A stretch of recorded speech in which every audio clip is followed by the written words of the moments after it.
Muito bem, é um prazer estar com vocês mais uma vez. Eu quero antes mandar um abraço forte para a Val. A Val recebeu a responsabilidade de estar intercedendo, orando pelos pastores. E ela faz esse trabalho de maneira incrível, manda constantemente orações de intercessão lindas, e isso tem tocado nosso coração. Quero também mandar um abraço aqui para a turma da FADBA, que é o lugar onde eu vivo, aqui em Cachoeira, Capoeiro Sul, mas especialmente para a minha turma. Né? Hoje estou responsável pelo Ministério da Família, na Igreja da FADBA, e tem uma equipe maravilhosa que, sem ela, nada que temos feito seria feito. Um abraço forte, então, para o Luiz e a Robervânia, outro também para o Lucas e a Karina, e outro para Helenilda, para Eliseu e Helenilda, outro casal maravilhoso, que tem ajudado bastante. E um abraço também muito forte para o Luiz e a Lana, né, que são estrangeiros, mas estão aqui na luta, na batalha, estudando aqui na FADBA e envolvidos em tudo que é atividade, especialmente na nossa aqui com o Ministério da Família. Muito obrigado a vocês que têm nos ajudado, vocês têm recebido a unção do Espírito Santo cada dia mais, e Deus vai ministrar as famílias aqui dessa igreja através do Espírito Santo, e com muito calor, muita força e muito amor e muitas transformações. E falando em transformações, nós temos nos preocupado muito com essa questão da ênfase no Espírito Santo. E eu pensei que estava na hora de termos um papo reto, assim, né? Pensando claramente e mais especificamente sobre que nós temos pregado e tal, várias meditações, vários sermões, e como fazemos na igreja, aqui na sala. E muitas vezes temos também o risco de esquecer dessa ênfase na pessoa do Espírito Santo e no que ele quer fazer por nós. Por isso que hoje eu imaginei que seria muito bom, orei para isso e senti da parte de Deus a necessidade de falarmos hoje de maneira mais direta sobre a atuação do Espírito Santo através do tempo e também hoje, nos últimos dias, e o que ele quer de nós, como ele tem trabalhado, que benefício ele tem nos dado. E pensando nisso, eu me lembrei aqui do meu quintal. Daqui de onde eu estou, eu posso olhar e ver, né? Eu tenho várias frutíferas aqui, tenho um saputi, tenho acerola, tenho banana, maçã, pera, são árvores pequenas, enxertadas, e só que eu tenho um problema aqui. A minha terra Não, que eu quero. A minha terra ela é pobre. Eu fiz um exame e descobri que falta para ela fósforo e nitrogênio, que são dois macronutrientes fundamentais para que haja uma boa produção, né? Uma boa frutificação. Além disso, também temos carência no meu solo aqui de micronutrientes, né? Falta de boro e de outros elementos. E então, assim, o meu cuidado aqui é diário, né? A Bíblia diz que há tempo para tudo debaixo do sol. Então, sempre eu encontro uma brechinha para chegar aqui, olhar e cuidar. Já estamos adubando, né, com esses nutrientes que lhes falta. Aí vem a água, eu tenho aqui, montei um gotejamento constante, a cada dia um pouco de água, e agora chegou o inverno, já não precisa tanto de água, porque se der água demais, a planta pode não aguentar. E aí vem as formigas, os insetos, tem que ter algum tipo de inseticida natural para combater tudo isso, né? A poda ela é uma poda de frutificação, de limpeza, e poda de crescimento. E se você vier aqui olhar, você vai ficar encantado com a forma, o formato das plantas, né? Porque é fruto da poda que eu faço constantemente. Então, assim, esse cuidado, eu começo refletindo sobre isso, para mostrar que é o que o Espírito Santo deseja fazer em nossas vidas, né? Nós somos como essas árvores, plantadas em solos pobres, como acabamos de ver nesse vídeo sobre o Vale de Ossos Secos. É o lugar onde nós estamos e precisamos desse trabalho, dessa atuação do Espírito Santo, podando, cuidando, alimentando, munindo, nutrindo. Só que cada árvore ela tem um aspecto singular. E esse trabalho específico em cada lugar, que aqui eu tenho árvores que estão precisando de outros detalhes, que as outras não estão. Umas são mais afetadas por pragas, outras são mais fortes, resistem. Enfim, tudo isso mostra o trabalho que o Espírito Santo deseja fazer em nossa vida, em nosso coração. E nós somos árvores, somos símbolo das árvores, né? Jesus falou disso, de árvores que não frutificam, árvores que não dão frutos. E até foi duro com uma delas, né? Porque viu cheia de flores, cheia de folhas, e encostou e percebeu que não tinha nada. Então, ali foi dura a palavra de Cristo sobre aquela árvore que não produzia nada, porque ela tinha a aparência de quem produzia. Isso acontece muito conosco também na igreja, e aconteceu durante todo o tempo em relação ao povo de Deus.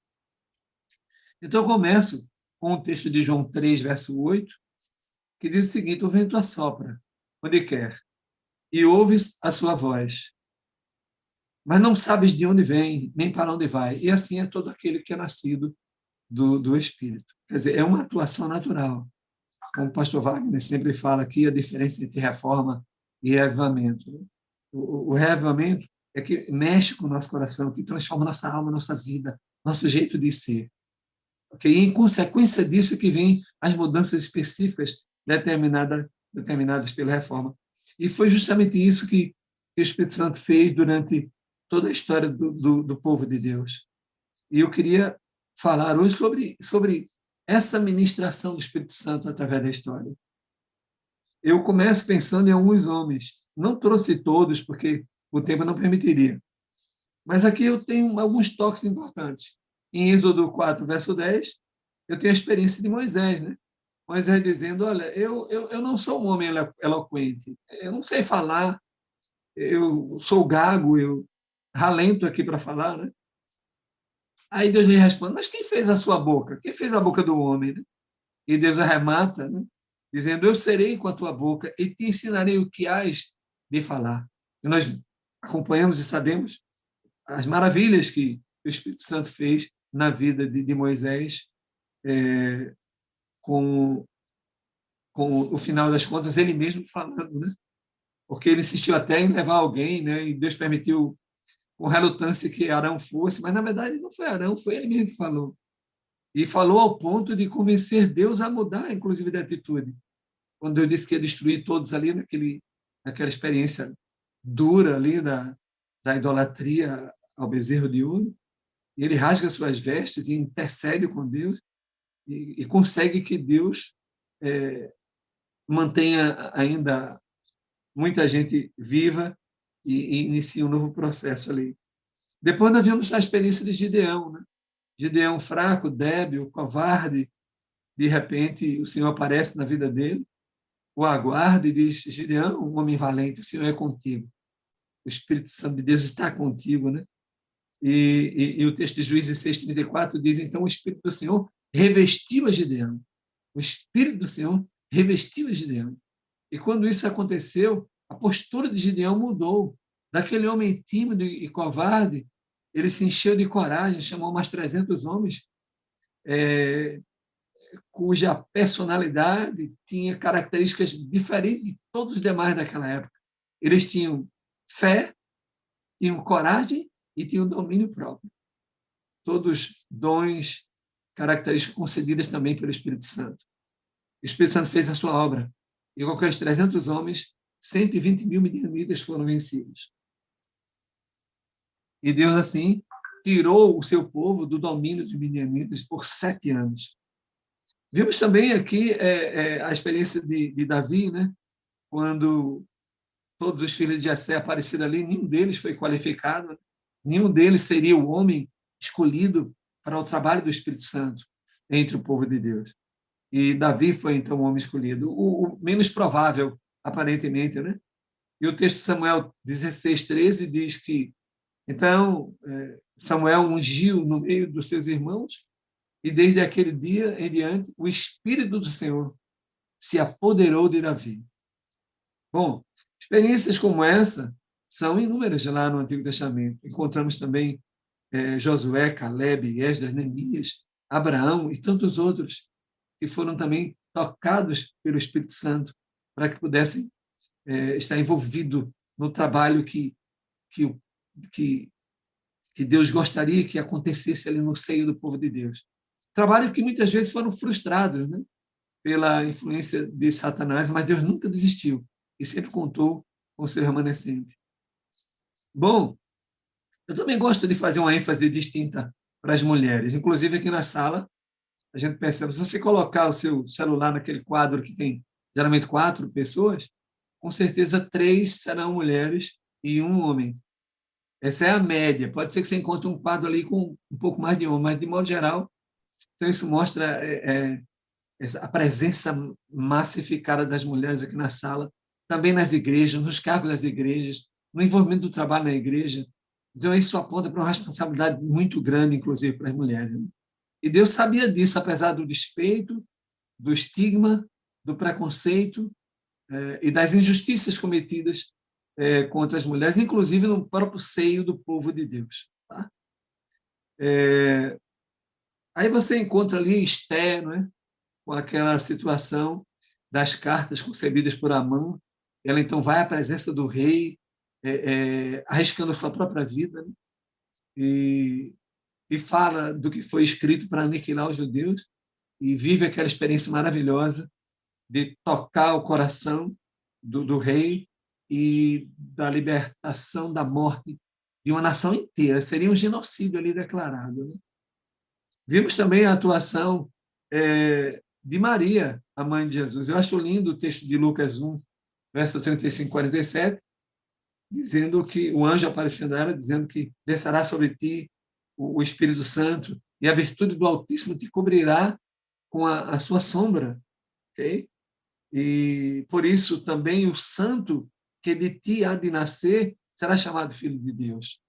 E o meu espírito se alegra em Deus, meu Salvador, porque atentou à baixeza da tua serva. Então, a própria Maria, né, entende isso como sendo um chamado do Espírito Santo, né, dando a ela a alegria e o privilégio de guardar dentro de si a vida do Santo de Deus, aquele que nasceria para, na plenitude dos tempos, para mostrar para a igreja o que o Espírito Santo podia fazer por ela, pelo seu povo. Tão duro, tão contumaz como foi toda a história, o povo de Deus. Ainda assim, Jesus vem, entrega sua vida e ainda deixa o Espírito Santo para o seu povo, né? E um outro texto que eu acho também muito legal, que é o texto de João 4, 25, que fala daquela experiência de Cristo com a samaritana, mostrando como o Espírito lhe tocou quando ela concebeu no íntimo do seu coração aquelas palavras profundas de Cristo, que leu a sua vida num lapso pequeno de tempo e lhe tocou. E ela, imbuída pelo Espírito Santo, foi lá, falou para os homens, e o texto diz aqui, creram nele pela palavra, muitos dos samaritanos daquela cidade creram nele pela palavra da mulher. Então, é essa experiência que Deus deseja ter também conosco, presente na igreja atual. Bom, eu também queria mostrar essa atuação do Espírito Santo na vida de Jesus. O texto de Lucas 4:18 diz: o Espírito do Senhor é sobre mim, pois me ungiu para evangelizar os pobres, e enviou-me a curar os quebrantados de coração, e a pregar liberdade aos cativos, e restauração da vista aos cegos, a pôr em liberdade os oprimidos, e anunciar o ano aceitável do Senhor. Esse ano aceitável do Senhor se prolongou na promessa do Espírito Santo, feita pelo próprio Cristo. Tá? E está indo até hoje, e vai até o final dos tempos. Lucas 4, verso 1, e Jesus, cheio do Espírito Santo, voltou do Jordão e foi levado pelo Espírito ao deserto. Ali Jesus vai ter uma experiência muito dura, né? E o Espírito Santo ao lado dele.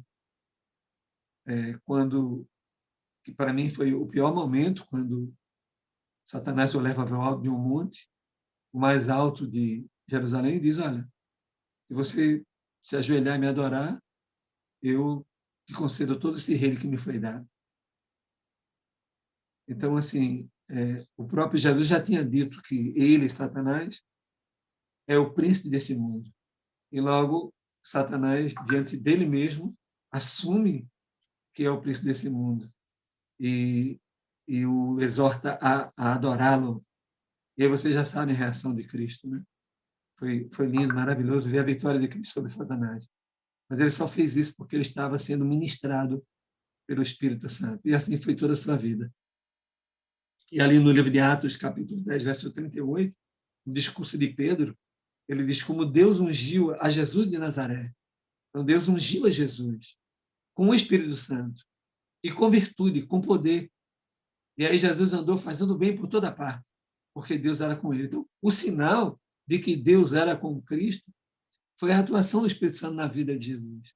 E o sinal hoje de que Deus é conosco é justamente a atuação do Espírito Santo em nossas vidas. É formando tudo, fazendo renascer tudo e reavivando tudo. Bom, esse Espírito Santo que vem atuando desde o início da criação do homem e lutando, porque, gente, não é fácil. Deus nos deu a liberdade, o livre-arbítrio. E Satanás se aproveita disso e oferece coisas incríveis para nós. E mexe com o íntimo de cada um, porque a nossa tendência é carnal, é o natural. Nós nascemos nesse mundo sob a égide do pecado. E ele tem prevalecido no mundo, o pecado e o criador dele, que é Satanás. E nós percebemos que nas lutas, nesse grande conflito, a maioria das vezes, Deus tem perdido. E tem perdido porque o seu povo tem feito escolhas erradas. Usando a liberdade de escolha de maneira muito má, muito ruim, débil, temos, de modo geral, cedido. Aí você vê, desde a criação, né, a luta de Deus em trazer o seu povo, porque Satanás ele tomou conta do mundo. Né? O mundo jaz no pecado, diz Paulo. Não está lá na mão dele. Sempre esteve na mão dele. E Deus faz as incursões segundo o coração de cada um do seu povo, de cada um da sua criatura, tentando nos livrar. Mas a maioria de nós tem escolhido sempre o lado ruim. E aí nós temos visto isso em Noé, quando o próprio Deus diz que se arrepende de ter criado, porque a imaginação é só má continuamente. Nós vemos também na época de Abraão ali, quando Deus, depois da sua morte, né, vai lá e tira os egípcios, tira os judeus do domínio dos egípcios, e como um forte braço estendido, abre o mar vermelho, e acontece tudo aquilo. E logo depois o povo está adorando o bezerro, e um líder maior de Cristo, né, ouve o sussurro de Satanás e faz o bezerro e ainda conclama de manhã o povo à adoração, a fazer a festa. Só que não era ao Senhor, era ao bezerro, um deus da fertilidade, um deus egípcio. Então aí depois vai para, ainda assim, salva alguns e leva para o deserto e ali chega a hora de entrar e há aquela confusão toda que Satanás também promove, e Josué e Caleb rasgam suas vestes porque a Maria quer matá-lo, tenta apedrejá-los e não quer mais entrar e reclama de Deus, e aí vai para o deserto e aquela geração não entra mais, só a próxima, e é aquela luta que Moisés passou, tremendo tudo isso, mexe, impacta cada coração que com certeza nos ouve nessa hora. Hoje, o Espírito Santo deseja atuar em nossas vidas, mexer conosco, nos tirar dessa zona de conforto, dessa vida de aparência. É uma luta, gente, e essa luta continua hoje. E, na maioria dos casos, Satanás continua vencendo. São raros os que são de Cristo. São raros os que têm vitória sobre Satanás. É uma pequena parte. É o remanescente, é o toco, é o resto. É o ungido. É o nascido do Espírito. É com essa pequena quantidade de pessoas reavivadas, com o coração na essência do Espírito Santo, que Deus vai operar a sua obra, realizar os milagres e a terminação da obra nesses últimos tempos.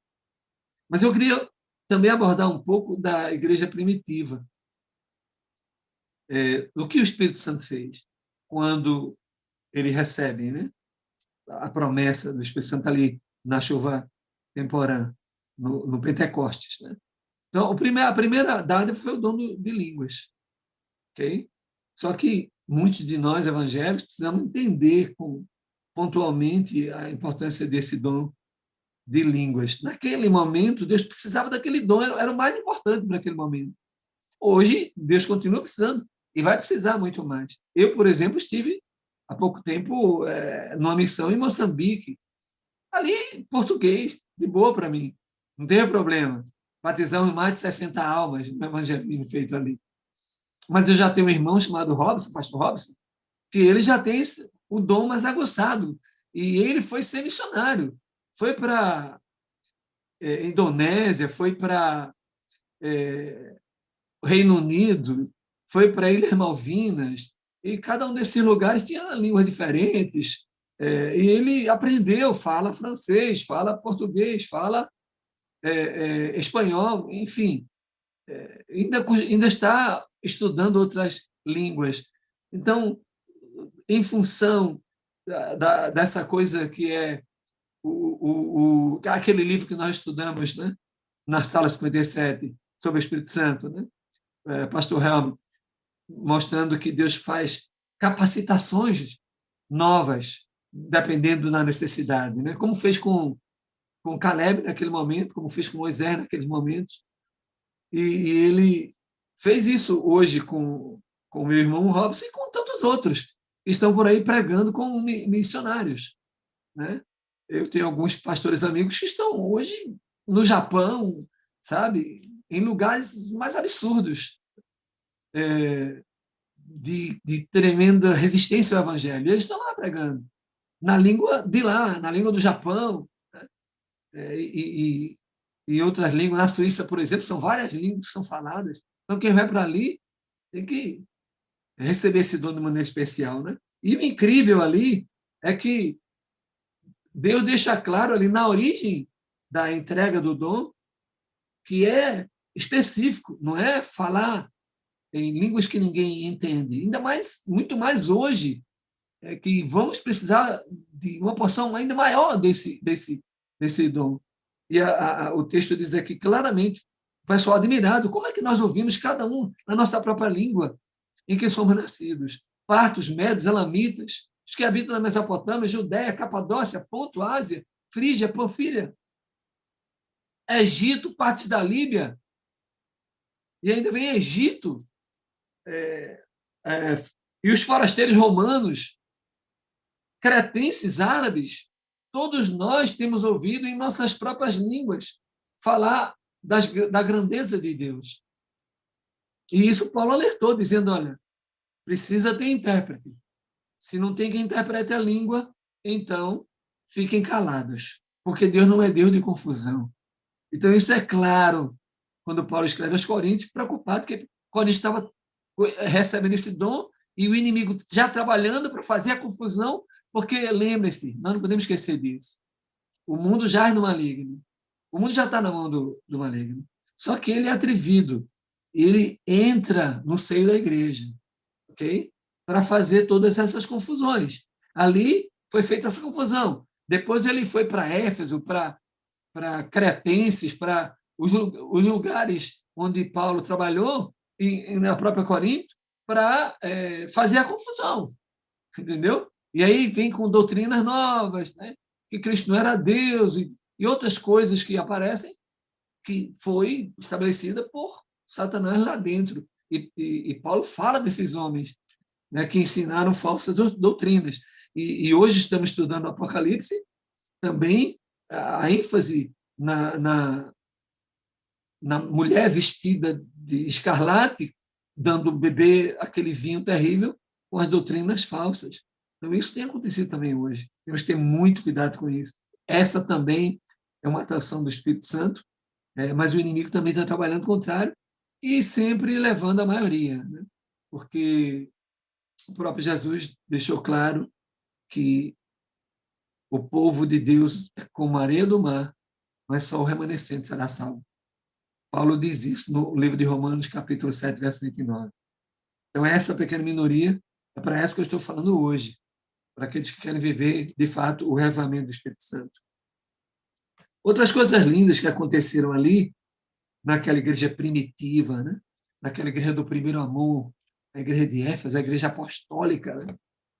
Bom, uma segunda característica, além do dom do Espírito Santo, que foi dado pelo Espírito Santo, também a harmonia, a união, a unidade entre os irmãos e o batismo em grandes números.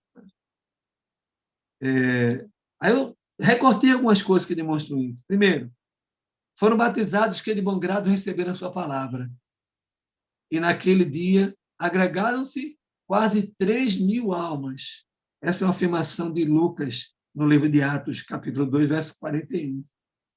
Quase 3.000 almas. Gente, eu quando trabalhava aqui no Nordeste, depois eu fui para Manaus, e ali no Nordeste, aqui no Nordeste, no máximo que eu, em conferências e tal, um trabalho pessoal mais, além do trabalho na igreja, eu gostava de fazer também um evangelismo a cada semestre no meu trabalho como distrital ou mesmo no Departamento de Educação e Lar e Família, quando eu trabalhei há algum tempo no Nordeste e também lá em Manaus. Aí eu batizava 20, 30 almas, né? E eu vibrava, né, com isso. Era pouco, mas eu vibrava, era a minha porção do meu trabalho, né? E aí, quando eu fui para Manaus, aí eu fiquei maravilhado, né? Porque Deus me deu novas capacitações do Espírito Santo. E lá o povo é menos resistente do que no Nordeste. E ali, pastores chegaram a batizar no ano 1.000 almas. Eu tive o prazer de, pela primeira vez, batizar mais de 100 almas, né? Num trabalho de 30 noites ali, com o Espírito Santo, com a doutrina, com carinho, com acolhimento, né? E eu pude ver em vários lugares, né? Porque eu fazia um em cada semestre, né? E nos 2 últimos anos eu fiz 4 evangelismo, 2 em cada semestre, e via centenas de pessoas, mas isso não era nada, né? Considerando esse batismo maravilhoso que a Bíblia aqui enfatiza, Lucas enfatiza 3.000, mas logo depois, no outro discurso de Pedro, foram mais 5.000. E assim, agora mesmo naquele tempo, né, as coisas, a luta de Satanás hoje contra o Espírito Santo, e sempre foi assim, não tem sido fácil. Não imagine que é uma coisa muito simples. Alguns irmãos são meio triunfalistas, né? Querendo sempre enfatizar a vitória. A vitória não é tão simples. A vitória de Deus sobre o seu povo depende desse povo, depende do coração aberto à influência do Espírito Santo. E como a grande maioria não faz isso, inclusive na igreja, os resultados não são tão bons quanto poderiam ser. Então, mesmo naquele tempo, aconteceu isso. Porque Paulo mesmo, lá na Grécia, não conseguiu, porque pegou uma área muito resistente, ali no Areópago. Ele fez um discurso lindo, maravilhoso. Conseguiu a atenção de alguns, mas foram bem poucos, comparando o resultado de Pedro. Então, eu não me desesperei por causa disso. Né? Eu sempre batizei pouco e tal. Eu sempre tive amigos que batizaram mais. É isso, sabe? É a capacitação que Deus dá para cada um e o que cada um tem de potencial para receber isso. Né? Gideão fez aqueles milagres com 300 homens. Okay? Isso pode se repetir hoje também. Bom, o outro lugar é Atos 2, verso 42, que fala de uma outra característica pela influência do Espírito Santo naquela época de Pentecostes. Né? perseveravam na doutrina dos apóstolos, e na comunhão, e no partir do pão, e nas orações. Eu estava conversando ontem com o pastor Wagner, e a gente estava abrindo o coração um com o outro, e aí a gente estava falando que hoje nós temos uma igreja que tem prevalecido muito mais a doutrinação do que a influência do Espírito Santo, né? E a presença de Cristo. Então, hoje nós somos chamados como igreja adventista e todo o nosso povo evangélico ainda que tenhamos essa doutrina santa dos apóstolos, que nós continuamos enfatizando, mas não podemos esquecer o que eles faziam, que era Cristo o centro de tudo. Eles sempre perguntavam a quem ia batizar: você crê em Cristo Jesus e acredita que Ele é o nosso Salvador? Essa era a pergunta básica, né? Então, assim, essa afirmação e essa verdade, ela perpassava todo o ensino doutrinário de Paulo, de Pedro e de todos os novos cristãos que iam sendo agregados à comunidade cristã daquela época. Então, hoje, nós precisamos retomar essa realidade. E eu estava justamente conversando com o pastor Wagner, dizendo de um livro que escrevi há pouco tempo. É um livro bem pequenininho, de bolso. Eu escrevi mais para ser um objeto missionário também na minha mão, que era um sonho que eu sempre tive de escrever algum material que trouxesse a nossa doutrinação, e nós somos muito bons nisso, né?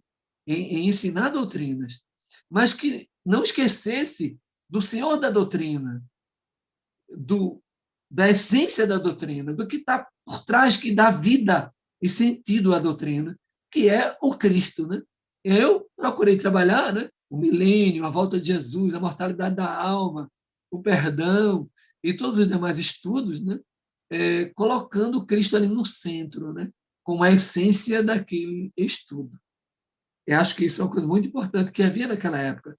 Mas a comunhão, o partir do pão e as orações. Nós precisamos intensificar isso na mesma proporção e na medida que acontecia lá atrás. Agora, nós só podemos fazer isso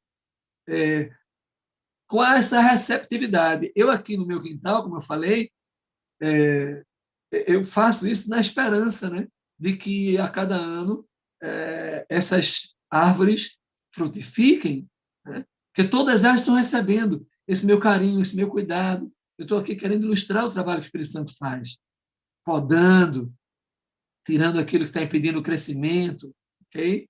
Tirando aquilo que está sendo necessário sair para que a planta possa receber os nutrientes na raiz e crescer, porque o solo é ruim, o meu solo aqui é ruim, e precisa desses cuidados. O Espírito Santo está fazendo isso.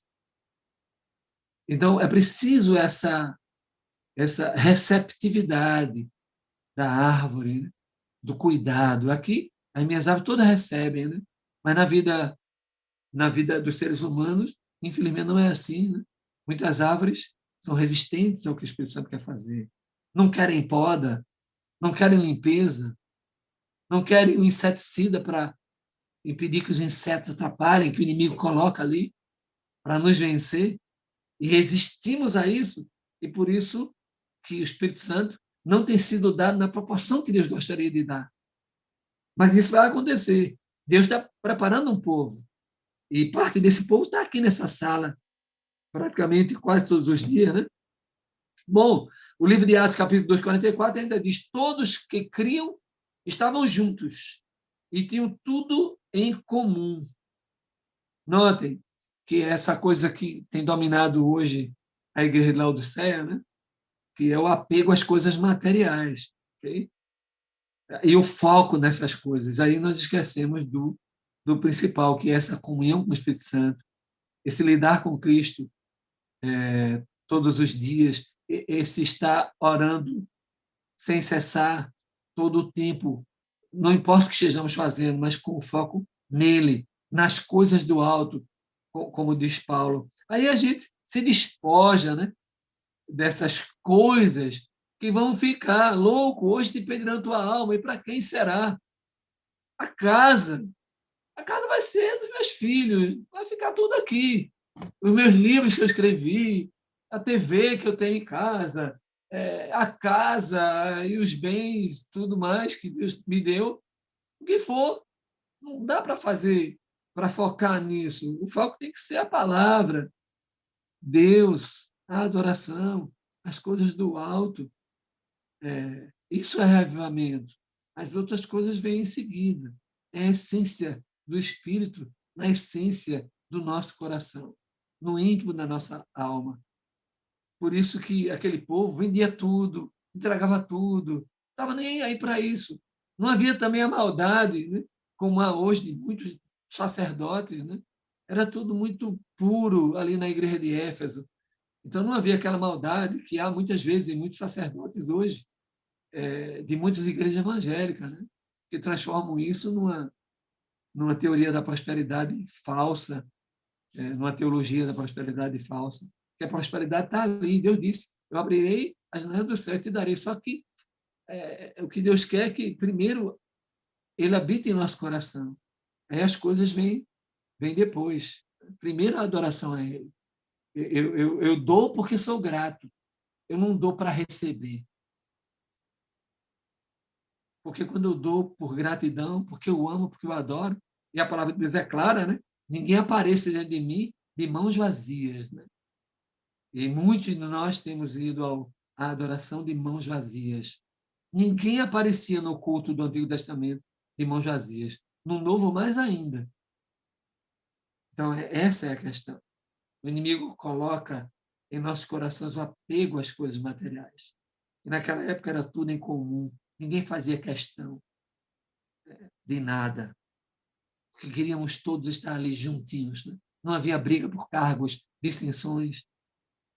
Bom, outro texto lindo que eu acho é e perseverando unânimes todos os dias no templo. Okay? Hoje, a maioria das igrejas evangélicas não se reúne todos os dias. Né? Alguns sim. Mas se não temos reunião todos os dias, nós temos que ter a nossa reunião em casa, a adoração em família. Isso é maravilhoso. É bom demais aqui toda manhã. Eu coloco meu celular ali para tocar algumas músicas. Hoje nossos filhos não estão mais em casa. Estamos no ninho vazio com a dona Rosinha. E ali eu e a Rosinha, sozinhos. Ouvimos os cânticos. Estudamos a lição. Cada um lê a sua Bíblia em momentos mais especiais, sozinhos, que nós temos que ter esse encontro pessoal com ele. Isso vai fazer grande diferença. Né? E ali o encontro em família, na adoração. Aí nós lemos mais um pouco a palavra de Deus e trocamos uma ideia sobre o significado dessas coisas e partimos para a luta. Então, essa adoração tem que ter todo dia. Se não tiver no templo, tem que ter em casa. E era assim. Ele repartia o pão, estava no templo todos os dias. E o último texto aqui dessa fase da igreja primitiva está em Atos 2:47, que diz louvando a Deus e caindo na graça de todo o povo. Então, hoje, muitas de nossas igrejas não têm caído na graça do povo, porque ela está ali fincada na comunidade, mas, em vez de pontes, há muros. Né? Ela quer estar ali no lugar guardado. É o nosso monte da transfiguração, é o nosso monte de Sião. Vamos, como Pedro, pedir a Deus que nos conserve aqui, para sempre, para morar com Ele. Só que evangelismo não é isso, adoração não é isso, reavivamento não é isso. Reavivamento é imbuir-se do Espírito de Deus para fazer o que Ele nos chama a fazer, e a comunidade, e beneficiar a comunidade de muitas e muitas maneiras. E a igreja que não faz isso está fadada a morrer, a fracassar, a se acabar. E a não receber o grande derramamento, porque quem está esperando esse reavivamento e esse derramamento espírito da chuva serúdia para um tempo lá na frente, está cometendo um grande erro. Porque Deus sempre derramou a serôdia e a temporã na vida pessoal de muitos personagens da Bíblia. E de muitos personagens através do tempo, desde essa igreja de Éfeso até a última igreja. E eu quero para mim, se eu não estiver vivo lá no último dia, eu quero para mim. A chuva temporã já está acontecendo muitas vezes na minha vida e na vida de todos. Mas e a serôdia? Eu também quero experimentar. E Deus, naturalmente, vai prover para cada um de nós aqui. Entenda isso, você está se tornando apto para essa chuva mais intensa do Espírito Santo, que acontece na vida subjetiva do indivíduo pontualmente. Acontecer e vai acontecer. Wesley, Lutero, Wycliffe, todos viveram esse momento de chuva temporânea e também serôdia. A serôdia é pessoal. E aí, num tempo histórico, lá na frente, eu não sei quando vai ser, aí vai acontecer um derramamento mais generalizado. Aí não vai ser mais individual e subjetivo, porque Deus vai ter ali um povo que vai 100% receber. Isso foi também alvo do meu papo ontem com o pastor Wagner. Então, ali vai ser 100%, porque todo o remanescente identificado vai receber a plenitude do Espírito Santo. Oh, glória, né? Aleluia, meu Deus. Que isso seja visto na vida de cada um. Eu estou aqui sem poder ver a todas as janelas, mas o Espírito Santo está vendo. Seu coração vibra nessa hora, porque Deus quer fazer a mesma coisa que fez naquele tempo na vida do seu povo atualmente. Eu já estou no final e quero apenas falar do que Deus quer fazer através do Espírito Santo nesses últimos dias, ok? Com chuva temporã ou com chuva serôdia, ok? Então vamos lá. A maior capacitação para o cumprimento final da missão evangélica Deus quer realizar nesses últimos dias. Tá? Isso está na Bíblia de Estudo Almeida, na página 315. Ellen White, em Atos dos Apóstolos, página 55, ela diz: mediante uma concessão especial do poder espiritual, receberão uma habilitação miraculosa para conquistar almas, ok? Aquela coisa de muitas almas vai acontecer também conosco. Já está acontecendo em alguns lugares, mas vai haver um momento que isso vai dar dobrado, vai acontecer dobrado. E vai ser uma maneira miraculosa, tá? E é para isso que estamos reunidos aqui, buscando esse momento, né? Tanto pessoal quanto geral para a igreja. A tendência, então, para o pecado, nesse tempo, será quase aniquilada. E o nível de santidade será altíssimo entre o povo de Deus. 1 João 5,18, sabemos que todo aquele que é nascido de Deus não vive pecando. Então, os nascidos de Deus, imbuídos ainda com maior porção do Espírito Santo, viverão essa vida que não é uma vida comum de pecado. O pecado passa a ser ocasional, circunstancial, acidental em sua vida, porque o nascido do Espírito não vive pecando, segundo João. Né? Aí, em Primeiros Escritos, Ellen White aperta mais na página 86, que diz: a proteção de Deus será reforçada e o remanescente estará de pé, mesmo ali no período em que as 7 últimas pragas forem derramadas. Então, mesmo ali, o mundo se acabando e o povo de Deus em pé. Diga amém, diga glória, diga aleluia. Porque você e eu, se estivermos lá, estaremos de pé. Como estamos de pé hoje, diante das provações que estamos vivendo, porque Deus está tomando conta de cada um de nós e porque o Espírito Santo está armando a sua tenda em nosso coração. E aí, em 1 João 5,18, como já disse, aquele que nasceu de Deus o guarda, e o maligno não lhe toca. Então, aquele que nasceu de Deus é Cristo, ok? Ele nos guarda, e o maligno não lhe toca, ok? 1000 cairão à tua direita e 10.000 à tua esquerda, mas tu não serás atingido.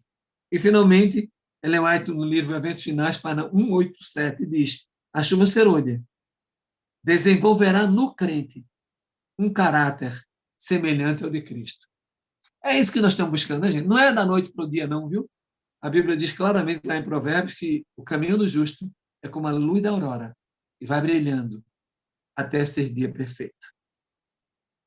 Eu já estou com 67. Esse ano completamos 68. Eu e a minha amada Rosinha temos a mesma idade. Ela completa em setembro e eu em outubro. Então, assim, nós estamos mais perto disso, né? Porque o tempo passou mais para nós. Talvez aqui na sala haja garotos de 18, 24, 30, 60, 80, mais do que eu. Calma, aquietai-vos e sabei que eu sou Deus, é o que o Senhor Deus fala para nós. Deus tem uma obra grande para fazer na nossa vida.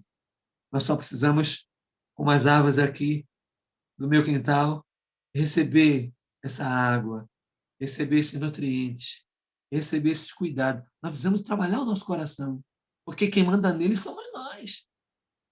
Essa é a liberdade de escolha. Agora, eu passo essa autoridade a Deus, porque eu escolho. Deus me deu essa alegria, entendeu? De permitir que o Espírito Santo me use, toque, me alimente, me nutra. E eu espero que nessa manhã esse milagre seja afirmado por cada um de nós. Eu termino com Apocalipse 3:18, com as 3 coisas que precisamos para viver todas essas maravilhas que vimos agora, andando um pouco na história até os últimos dias. Lembre-se, aquela igreja foi decaindo de Éfeso. Não foi igreja católica, como muitos dizem. Não, foi a própria igreja primitiva, a igreja originária de Deus, que foi se deteriorando. E hoje nós temos no meio católico, no meio evangélico, inclusive no nosso meio também, o joio que está espalhado no meio do trigo. E a queda, a deteriorização dessa igreja, que virou uma igreja débil, frágil, debilitada, com alguns poucos ali dentro que estão lutando ali com a presença do Espírito Santo. Então, nós só precisamos de 3 coisas. Eu quero encerrar dizendo para vocês. Nós precisamos do ouro provado no fogo,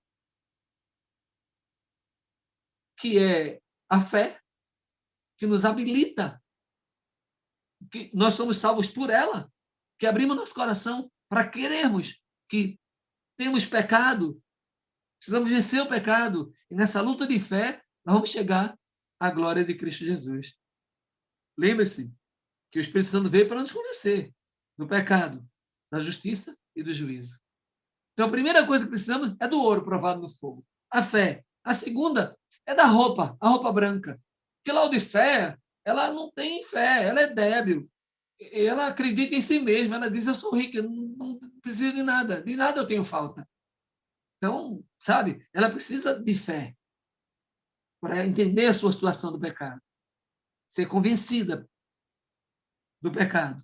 Precisa também de roupas novas, porque está achando que o que elas fazem, o que eles fazem é que vai lhe dar a garantia. Não, tem que trocar essas roupas rotas por vestes brancas de justiça, porque o Espírito Santo precisa disso, dessa abertura, do restinho que está no meio de Laodiceia, que é o remanescente de Deus. Eles precisam de ouro, fé para ser convencido do pecado, precisa de vestes brancas, que são as vestes de Cristo, a justiça de Cristo, e precisa do colírio para abrir nossos olhos e nos fazer perceber a condição que vivemos hoje, o quanto precisamos crescer, para nos aperceber mais do que nunca que Deus é amor, mas é também juízo. Ele vai nos julgar e vai determinar a vida e a morte para cada um. E a morte não vai ser uma sentença dele, porque esse vai ser o ato inaudito de Deus, que não é comum para ele, mas é só um sopro, porque, na verdade, já estamos mortos quando estamos na ausência de Cristo. A Bíblia diz claramente que quem tem um filho tem a vida, e quem não tem um filho não tem a vida. Então, assim, quem não tem o Espírito de Deus está morto já. Nós vimos isso diariamente aqui na Sala 57, no Vale de Ossos Secos, está todo mundo morto, se não tiver o Espírito de vida. E esse é o milagre que Deus quer realizar hoje aqui nessa sala e todos os dias das nossas vidas. Vai vacilar, vai cair em algum momento, levanta. Filhinho, não pequei, mas se acaso pecares, tens um advogado junto ao Pai. Essa é a vida do nascido do Espírito. Ele está convencido do pecado, da justiça e do juízo, porque ele recebe de Deus. O preço já foi pago. Ele diz que quer que a gente compre, mas não precisa. O preço já foi pago por ele. É de graça para nós. Custou a vida dele. Ouro provado no fogo, roupas brancas e colírio. E aí estaremos convencidos do pecado, da justiça e do juízo. E aí a gente parte para cima do mundo e a gente prova para o inimigo que ele pode ser o príncipe desse mundo, mas sobre o remanescente ele não tem domínio. Que Deus nos abençoe. E Deus nos unja mais uma vez nessa manhã. e todos os dias da nossa vida. E que nos inspire a buscá-lo cada dia mais. Vamos orar? Pai querido, obrigado, Senhor, porque chegou para nós esse convite e o Teu Espírito nos levou para esse lugar, para essas palavras, para esses textos. Perdoa, Senhor, a falibilidade, a fraqueza desse instrumento Teu. Perdoa também a fraqueza e fragilidade de todos os demais instrumentos Teus que estão aqui nessa sala, nesse lugar, ou que estão pelo YouTube, pelo Zap, por algum meio, vivendo essa experiência de hoje. Guarda-nos, molda-nos, eleva-nos a uma atmosfera santa e pura, onde as ricas correndo do Teu amor possam fluir por nossa alma. Dá-nos mais e mais, segundo a necessidade que temos e o Teu olhar sobre nós, do Espírito Santo. Dá-nos mais cada dia, Pai, para que possamos viver em nosso coração a obra e realizá-la no meio do Teu povo que precisa desse avivamento e lá fora no mundo, onde o povo se encontra dominado por Satanás. Que milhares e milhares de almas sejam tocadas pelo toque do Espírito Santo em nosso coração hoje e cada dia em nossas vidas. Imploramos no doce nome do Cordeiro, do Rei dos Reis, do Senhor dos Senhores, o Santo de Deus, o nosso amado Cristo Jesus. Amém. Amém, meu pastor. Obrigado, pastor Rony. Deus seja louvado. Temática aí muito importante, né? E, assim, é muito legal, pastor, muito importante quando a gente tem essa visão, né? Porque eu vejo, assim, que a consequência dessa busca, né, tem propósito muito claro para nós, né? E o senhor leu aí um texto da Ellen White, ela falando, né, sobre essa concessão especial da bênção do Espírito Santo. Isso vai causar para a gente uma santidade, né, assim, que o pecado, como o senhor colocou, gostei muito da expressão, será ocasional, né? Ocasional, muito embora ainda somos, né, temos as nossas tendências, mas essa aproximação com o Espírito Santo cria um domínio próprio que a gente consegue segurar firme aí, e o pecado ele é ocasional. A presença do pecado quase aniquilada, essa expressão lá no texto, muito bacana. Sim, exatamente, porque nós vivemos num mundo muito terrível, né? E Paulo fala do que significa isso, né? Ele diz que ele fazia o que ele não queria, e o que ele queria ele não fazia.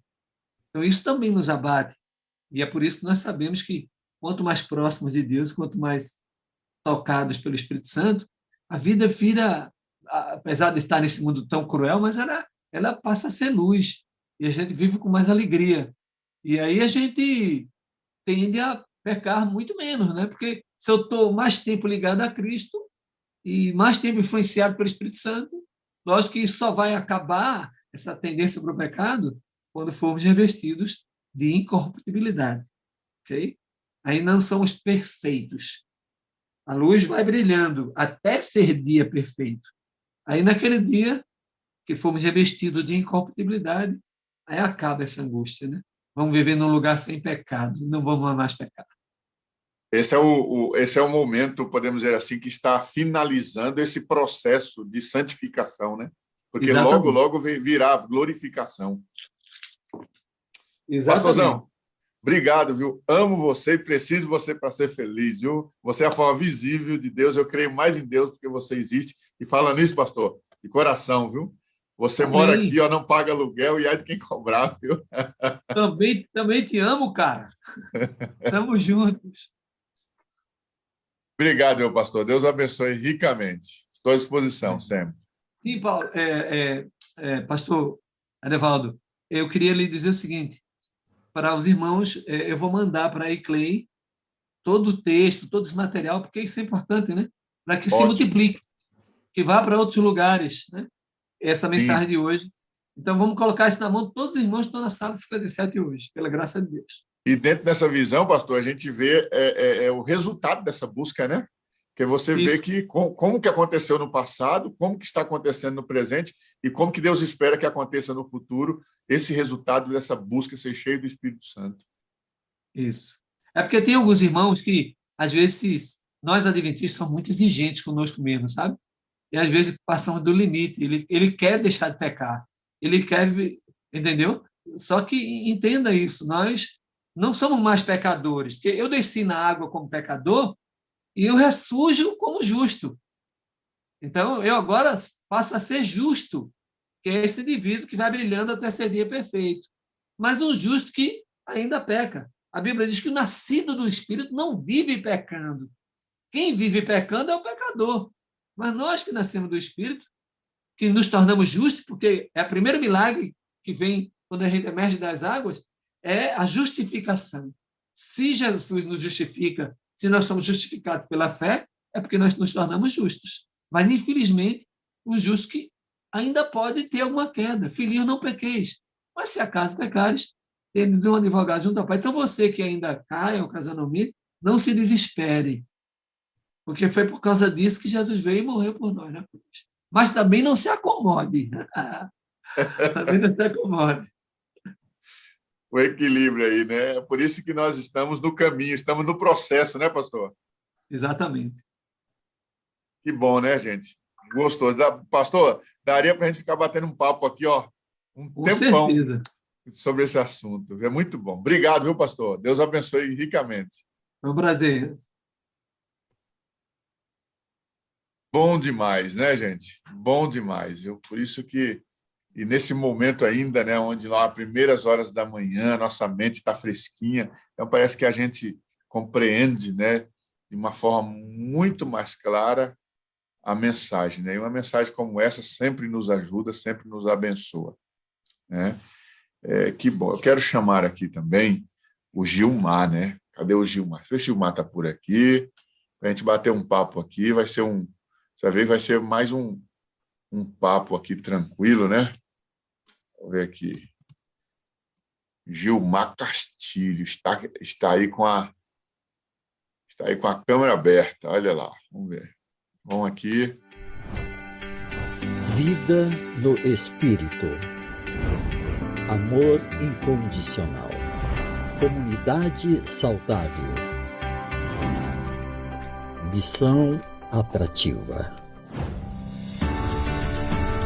Sala 57. Estamos em movimento. Olha, estamos em movimento sempre, né, irmão Gilmar? Bom dia, senhor, tudo bom? Graças a Deus. E você, amigão? Você está na paz? A paz de Deus, graças a Deus. Viu aí, rapaz? Mensagem poderosa, né, da gente. Maravilhosa, né? Ainda bem que o pastor Gondim vai mandar para nós aí todo esse material, os textos aí, porque aí a gente pode debruçar aí e assimilar isso aí com mais tempo também, né?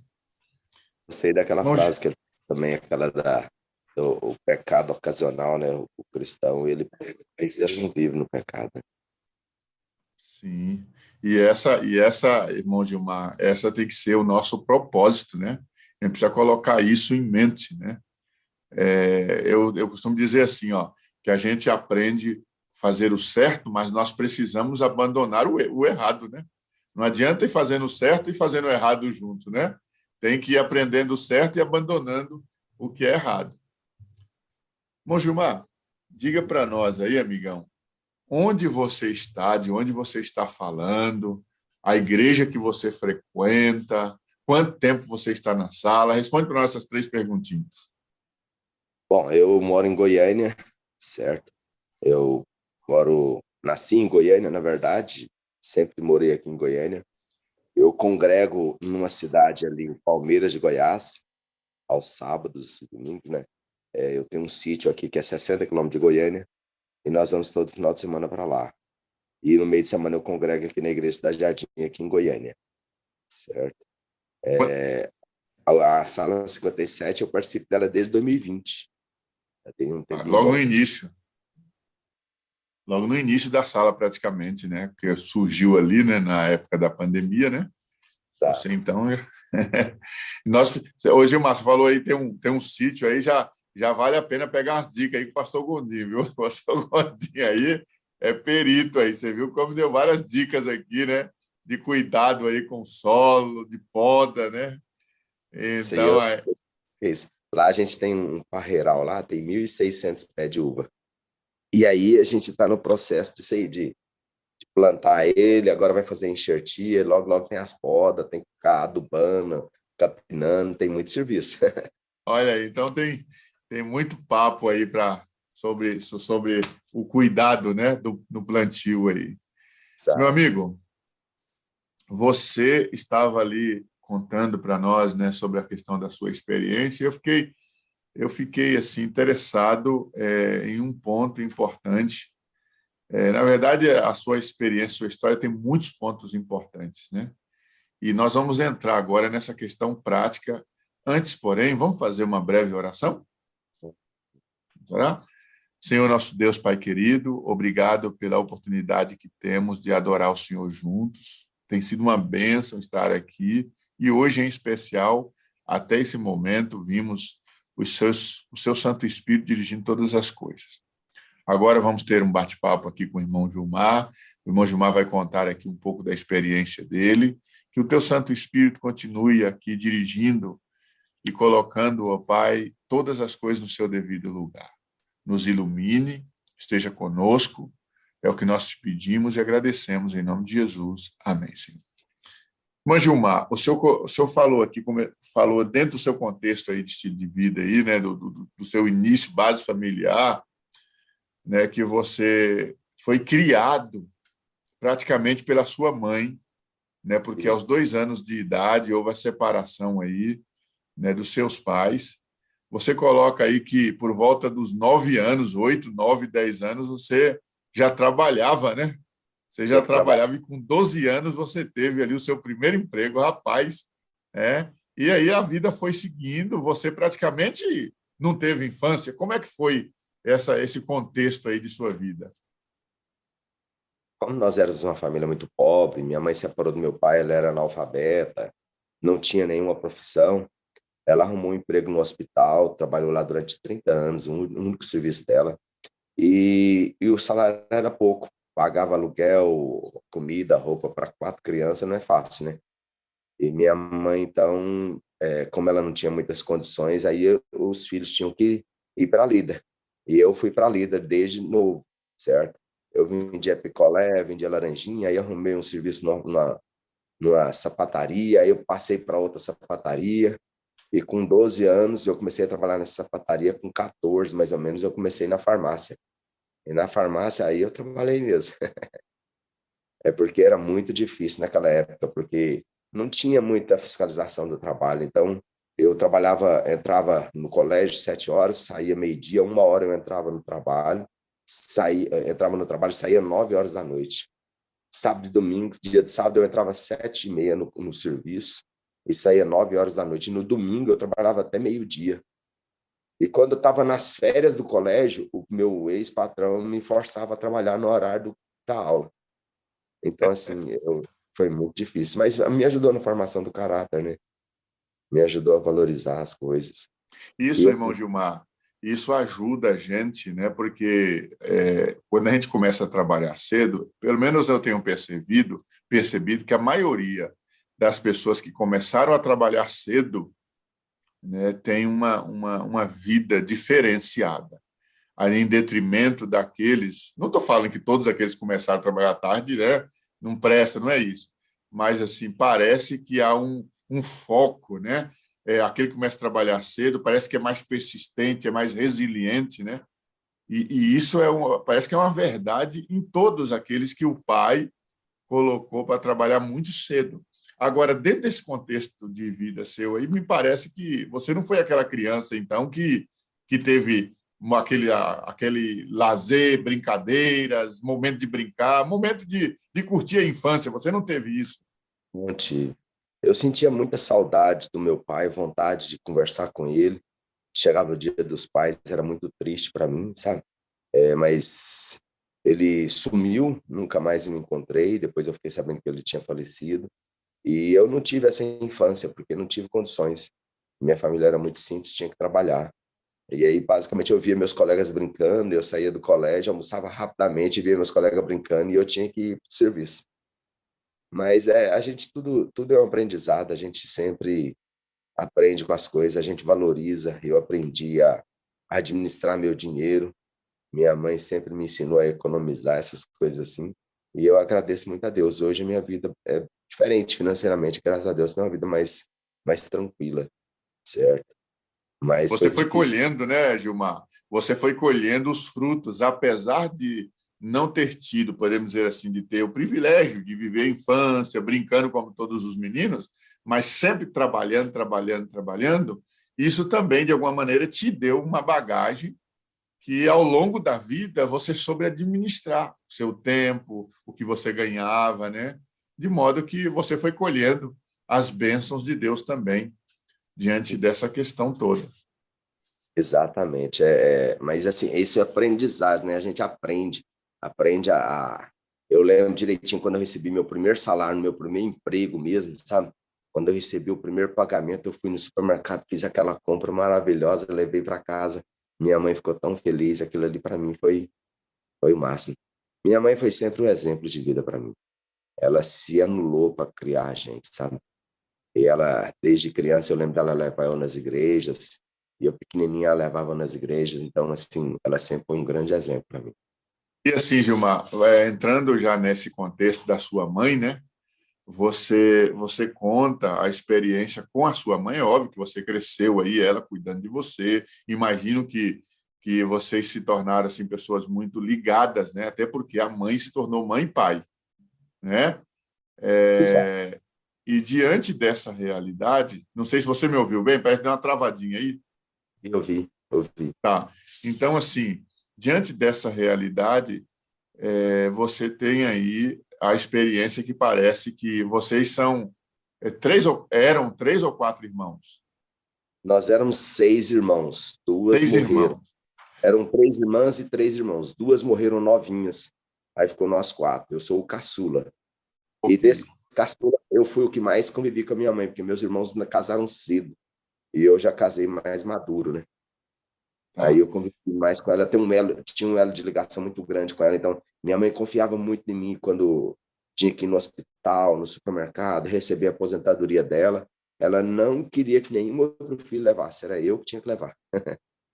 Bacana, hein? E criou esse vínculo, né?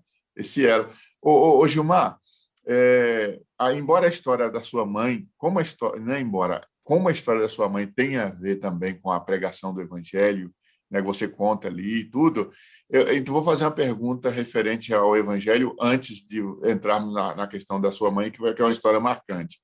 Como que foi que você conheceu o Evangelho? A mensagem do Evangelho chegou a você? Bom, essa experiência foi interessante. Eu tinha alguns amigos, era jovem, devia ter uns 24, 25 anos, e esses amigos meus foram cada um indo para uma igreja. E nós éramos muito assim, gostávamos muito de farrear, né? E aí eu percebi que eu estava sozinho. Esse caso até não contei para o senhor, não. E eu percebi que eu estava sozinho. E um dia eu deu muita vontade de conhecer, de ir para uma igreja. Minha mãe sempre levava e eu falei, você quer saber uma coisa? Eu vou procurar uma igreja para mim.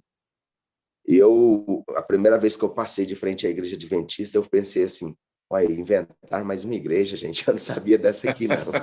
Igreja adventista, 7º dia. Nem imaginava que Deus estaria me conduzindo para lá. Mas eu me lembro direitinho que eu estava procurando um dia, peguei uma moto minha, que eu tinha uma 350 na época, uma moto grande, e eu saí procurando, e um dia eu parei de frente a uma igreja, e a hora que eu fui descer, eu ouvi a voz do Espírito Santo falando assim, não é aqui. Eu subi na moto de novo, fui numa outra igreja que eu tinha participado lá, e aí quando eu desci nessa outra igreja também, o Espírito Santo falou para mim, não é aqui. Aí depois, passou um tempo, eu passava de frente a essa igreja adventista todo dia, e tinha uma menina que morava lá, e essa menina começou a dar uma moral para mim, sabe? Aí foi quando Dá uma moral. Aí um amigo meu que tinha se convertido conversou com ela na minha frente, e eles ofereceram estudo bíblico para mim, e eu dei trabalho, rapaz, eu fiquei um ano um ano recebendo estudo bíblico, fugindo deles, até que um dia eu não aguentei. O Espírito Santo me chamou poderosamente e eu me entreguei para Cristo. Mas foi assim. E Gilmar, e Deus trabalha de forma certinha. A gente brinca aqui, você falou, a menina deu uma moral para mim, né? E eu entendi essa moral. Mas, assim, a gente acha um detalhe simples, até dar risada, mas Deus vai trabalhando em detalhes simples, né? Para poder ir conduzindo a gente. Né? Então, assim, veja, você coloca, ó, passou, olhou, ó, Adventista Sétimo Dia, mais uma igreja, né? E talvez quantos de nós aqui hoje, que estamos aqui, quando deparamos com o nome a primeira vez, Adventista Sétimo Dia, talvez achou estranho, né? O nome da igreja e tudo, né? Parece ser diferente. E aí você vai em outra, e o Espírito Santo vai falando com você, ó, não é? E aí Deus vai conduzindo todas as coisas. E isso é muito bom, porque a gente olha a história da gente e a gente vê como Deus vai direcionando, vai mostrando, né? Muito. Deus é Deus detalhista, é um Deus detalhista. E pode ter certeza que essa moral que você recebeu pode ser que estava ali nos planos de Deus ali para dirigir, né? Foi o mover de Deus. Eu me lembro que quando eu me batizei, eu era novo na fé, e eu trabalhava numa empresa, e lá abria aos sábados. E aí eu decidi pelo batismo. Todo mundo trabalhava aos sábados. Era uma empresa média, tinha quase 30 funcionários, e eu tive que chegar nesse patrão meu e pedir o sábado. E como eu já tinha mudado de vida, eu já tinha parado de beber mais ou menos um ano e pouco, e no processo dos estudos, Deus foi moldando, me dando vontade de parar de beber. Eu parei de beber, parei de farriar, e ele começou a ver mudanças na minha vida. E eu me lembro direitinho que antes disso, eu procurei um outro irmão que tinha uma empresa, perguntei se ele poderia me dar um emprego, se eu saísse lá da empresa, ele falou que não dava emprego. E eu entrei na sala do meu ex-patrão, junto com a minha carteira, conversei com ele, expliquei que eu estava querendo mudança de vida na minha vida, eu quero uma mudança de vida na minha vida, e eu queria passar pelo batismo, eu queria obedecer a Deus, e isso incluía guardar os mandamentos de Deus, inclusive o sábado. E eu falei para ele, falei assim, eu entendo que a sua empresa abre aos sábados, eu entendo, se você não liberar o sábado para mim, não tem problema, certo? Não tem problema se você não liberar o sábado, mas está aqui minha carteira. Se você não puder, não tem problema. Você pode dar baixa na minha carteira que eu não trabalho mais aos sábados. Aí ele virou para mim e falou assim, Gilmar, e você já sabe mais ou menos para onde você vai trabalhar? Eu falei assim, sei, eu estou olhando outro emprego aí. Ele falou, lá, que jeito que é? Lá você vai trabalhar no sábado? Não, não trabalha. E na sexta, você para que hora? Eu falei, para 5h30.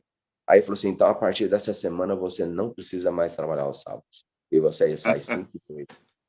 Aquilo foi uma bênção para mim. Deus estava movendo o coração. Você vê, Gilmar, que a gente precisa ser seguro, né, do que a gente quer, né?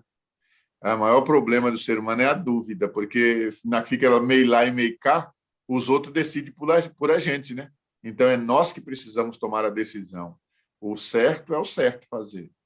E essa é a grande questão na palavra de Deus. A gente precisa ser firme. É aí que tem a ideia de confiar em Deus, saber que Deus vai abrir as portas e Ele vai conduzir todas as coisas. E aí você tomou essa decisão firme, né? E o emprego estava lá, continuou no emprego, olha que bênção, né? E Gilmar, desculpa, você ia falar alguma coisa? Pode falar. Pode falar. Eu ia dizer assim, e aí, lógico, nesse momento você já era batizado, nesse momento do emprego. Isso. Né? Você segue aí a sua vida cristã, e aí vamos justamente entrar no contexto. Você disse que uma história marcante na sua vida tem a ver com sua mãe. E isso passa pela questão do evangelho, porque você conta ali que você começou a falar para ela do evangelho e tudo mais, né? Ela Exato. aceita. Como é que foi? Conta aí, vou deixar você contar essa história aí, essa história marcante aí que envolve sua mãe. A coisa que eu fiz foi começar a levar o evangelho para minha família, certo? E como era minha mãe, eu não queria dar estudo bíblico. Primeiro, porque eu era novo na fé, não tinha tanta experiência. E eu chamei um irmão, o irmão foi lá e deu estudo bíblico para ela, mas ela não tomou a decisão. Aí eu chamei um outro rapaz, ele deu um outro estudo bíblico para ela, e ela também não tomou a decisão. Passaram-se mais ou menos 16 anos. E eu, assim, angustiado, porque eu vendo que a minha mãe estava chegando na fase idosa, né? Querendo que ela conhecesse a palavra. Um dia eu cheguei eu ia todo dia na casa da minha mãe. E um dia, na parte da tarde, eu cheguei lá, eram umas 3, 4 horas da tarde. Tinha um rapaz lá na sala estudando a Bíblia com ela. Eu entrei, cumprimentei o rapaz, dei um beijo na minha mãe falou, esse aqui que é meu filho adventista. Aí ele falou que ele era adventista também, e ele era um obreiro, ele tinha passado de porta em porta oferecendo estudo bíblico, e minha mãe aceitou o estudo bíblico dele. E eu entrei para dentro da casa ali, deixei eles tranquilo, não vou deixar você estudando, que eu vou ali para dentro. E eu orei e pedi para que Deus abençoasse aquele irmão, para que Deus abrisse os olhos da minha mãe, para que ela entendesse o evangelho. E fui embora para casa. Passou mais ou menos um mês, ela liga para mim. Meu filho, eu tenho um convite para fazer para você. Eu falei, ai, mãe, convite? Que legal, o que vai ser? Não, eu quero te convidar porque eu vou batizar na igreja adventista no dia tal. Que bênção. Melhor não. Imagina essa notícia, Gilmar, quando você recebe essa notícia da sua própria mãe. Nossa, eu fiquei super feliz. E, assim, foi um dia fantástico, muito, muito feliz da minha parte. Eu fiquei muito feliz porque minha mãe conheceu o evangelho, e aí, quando eu ia levar ela para receber a aposentadoria dela, sabe? A hora que ela pegava a aposentadoria, a primeira coisa que ela fazia era separar o dízimo e a ofertinha. Eu me lembro que ela pedia para eu levar ela no supermercado, e aí pegava o carrinho e ia fazendo as comprinhas dela, ganhava um salário mínimo um pouquinho. E ela pegava, sempre comprava um pacotinho de arroz, um pacotinho de feijão, colocava no carro, falou assim, esse aqui é para as Dorcas, antigamente Adra, Dorcas, né? Certo? E ela levava, e eu ficava olhando assim, e eu falei, meu Deus, que bom, o evangelho atingiu o coração da minha mãe. E eu nunca vi a minha mãe deixar de ajudar alguém. Toda vez que alguém batia no portão dela, falava assim, olha, só tem alguma coisa para me dar, para me ter. Travadinha, mas já volta aí, a internet do Gilmar. Enquanto volta aí, né, você vê, irmãos, como que é interessante, né? Se a gente que tem, você que tem parentes, né, que não é ainda, deu uma travadinha aí, Gilmar, já está voltando, tá bom? A gente que tem parentes que não recebeu o evangelho, nós não podemos deixar de orar e persistir, né? Porque Deus, ele vai trabalhando, Deus vai fazendo a obra constantemente, em algum momento a pessoa vai perceber isso. Você vê o Gilmar, arrumou uma pessoa para dar estudo a primeira vez, arrumou uma pessoa para dar estudo a segunda vez, depois quem aparece na casa dele? Um obreiro bíblico, né? E oferece, a irmã aceita, a mãe dele aceita o estudo, né? E aí sim vem a questão do batismo, ela se batiza e ela é batizada, e aí vive sinceramente, né? Devolve dízimo, oferta para a asa. Então, olha só que bacana, né? Então, eu digo assim, que nós precisamos continuar orando, continuar persistindo. Não desista. A gente não pode desistir por quê? Porque o inimigo também não desiste. O inimigo também não desiste, né? Então, continue orando, continue persistindo. Gilmar, vamos ver aí como é que está a sua internet. Já melhorou aí? Tá ouvindo? Está ouvindo. Estamos vendo aqui só a sua foto, mas se ficar melhor assim, pode ir falando, viu? Então, assim, a minha mãe foi um grande exemplo de vida para mim, sabe? Ela me ensinou os primeiros passos da vida cristã e eu fiquei muito feliz de poder ensinar a verdade para ela. Fiquei muito feliz mesmo. Assim, minha mãe depois, eu não sei se o senhor já quer entrar na outra parte. Já vamos entrar aí na experiência com a sua mãe. Minha mãe começou a ter alguns problemas de saúde. Deixa eu perguntar um negócio para você. Você, de forma proposital, você congelou a sua imagem? Não foi proposital, não. Ela congelou por si só. Está congelada, mas tá bom. A gente está vendo você aqui, pelo menos com a imagem congelada e sua voz, vamos seguindo. Se eu fechar a câmera aqui e abrir novamente, que esse celular meu está com problema. Aí, melhorou. Pronto, agora tá ok. Uhum. Então, assim, a minha mãe, ela teve esse grande exemplo. Todo mundo via a minha mãe sempre ajudando as pessoas, sabe? Eu me lembro que uma vez uma mulher que trabalhava com ela separou do marido, não tinha para onde ir. Minha mãe levou a mulher para morar em casa, lá em casa. E essa mulher sempre chamou minha mãe de mãe, sabe? Que ela sempre acolhia as pessoas, ela sempre ajudou. Mesmo com um pouquinho que ela ganhava, ela sempre estava ali ajudando. Então, assim, quando ela começou a ter problema de saúde, fruto da idade, estava chegando aos 80 anos, ela começou a ter dificuldade de locomoção. E aí começou a dar umas hemorragias nela, umas hemorragias internas. E, assim, nesse período, mais ou menos, eu comecei a participar da Sala 57. no ano 2020 ali, mais ou menos. E eu comecei a participar da Sala 57 e aquilo foi me dando uma paz, uma tranquilidade, mesmo vendo minha mãe sofrendo. E eu me lembro que eu fui levar minha mãe no hospital, ela estava muito pálida, perdendo muito sangue, e ela teve que receber algumas bolsas de sangue. E eu levei a minha irmã. Minha irmã foi comigo para levar ela.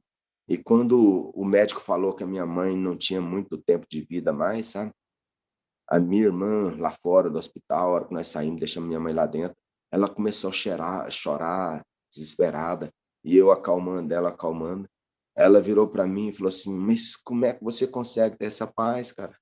Onde você está conseguindo essa paz, essa tranquilidade? Você está vendo mamãe morrendo, você está aí tranquilo, sereno. Onde é que você está conseguindo isso? Como é que é isso? Aí eu fui e falei para ela da Sala 57, para minha irmã. E eu dei meu testemunho de vida e ela começou a participar da Sala 57. Eu procurei aqui, eu não vi o nome dela aí, se ela está aí, sabe, na Sala 57 hoje. Mas ela... Qual que é o nome dela? Rosa Maria.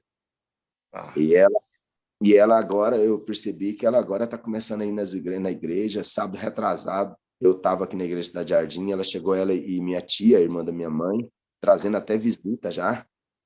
E ela começou a guardar o sábado. Então, assim, eu tive essa experiência, mesmo com a minha mãe viva, sabe? De poder já começar a pregar o evangelho e dar esse testemunho de vida para minha irmã. Eu acredito que ela também é a próxima pessoa que com certeza vai entregar o coração para Cristo e ser batizada. Bem. E Gilmar, se você quiser fechar a câmera e abrir de novo, que congelou a imagem, vai que volta de novo, né? Fazer uma pergunta para você. E depois disso, Gilmar, aí a sua mãe, então, né, doentada, tudo mais, né? Parece que tempo depois aí, né, aconteceu do falecimento dela. Como que isso aconteceu? Bom, ela ficou muito doente e o médico falou, olha, infelizmente a sua mãe, ela não vai muito tempo. Vocês têm que se preparar que ela vai descansar. E um dia eu estava na roça, era um domingo, minha irmã ligou para mim falando, olha, mamãe está passando muito mal, está se sentindo muita dor, ela está assim, tá deitada, ela não estava dando conta de andar mais.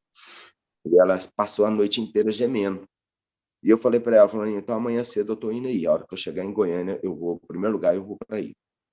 E eu lembro que era uma segunda-feira, dia 17 de fevereiro, se não me engano, 17 ou 19 de fevereiro de 2021. 2022, foi o ano passado.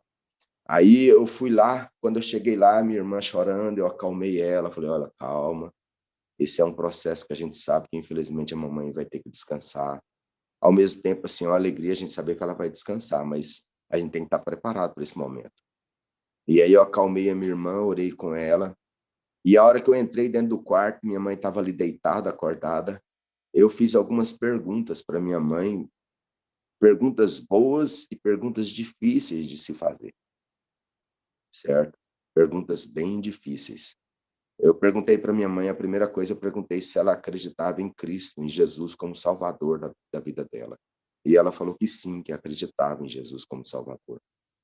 Aí eu fiz a segunda pergunta, falei, mãe, a senhora crê que Jesus vai voltar e que ele vai rasgar o céu ali com milhões e milhões de anjos e ele vai vir buscar os filhos de Deus? Aí ela falou, eu creio. Eu disse, a senhora crê que a senhora vai descansar? A senhora crê que ao Jesus rasgar o céu, ele vai dar o brado da vitória e os mortos em Cristo, eles vão ressuscitados e a senhora vai ser ressuscitada? A senhora crê, mãe? Ela falou assim, creio, meu filho, creio. Aí eu fiz uma pergunta que eu acho que nenhum filho gostaria de fazer para a mãe. Foi a pergunta mais difícil que eu fiz na minha vida.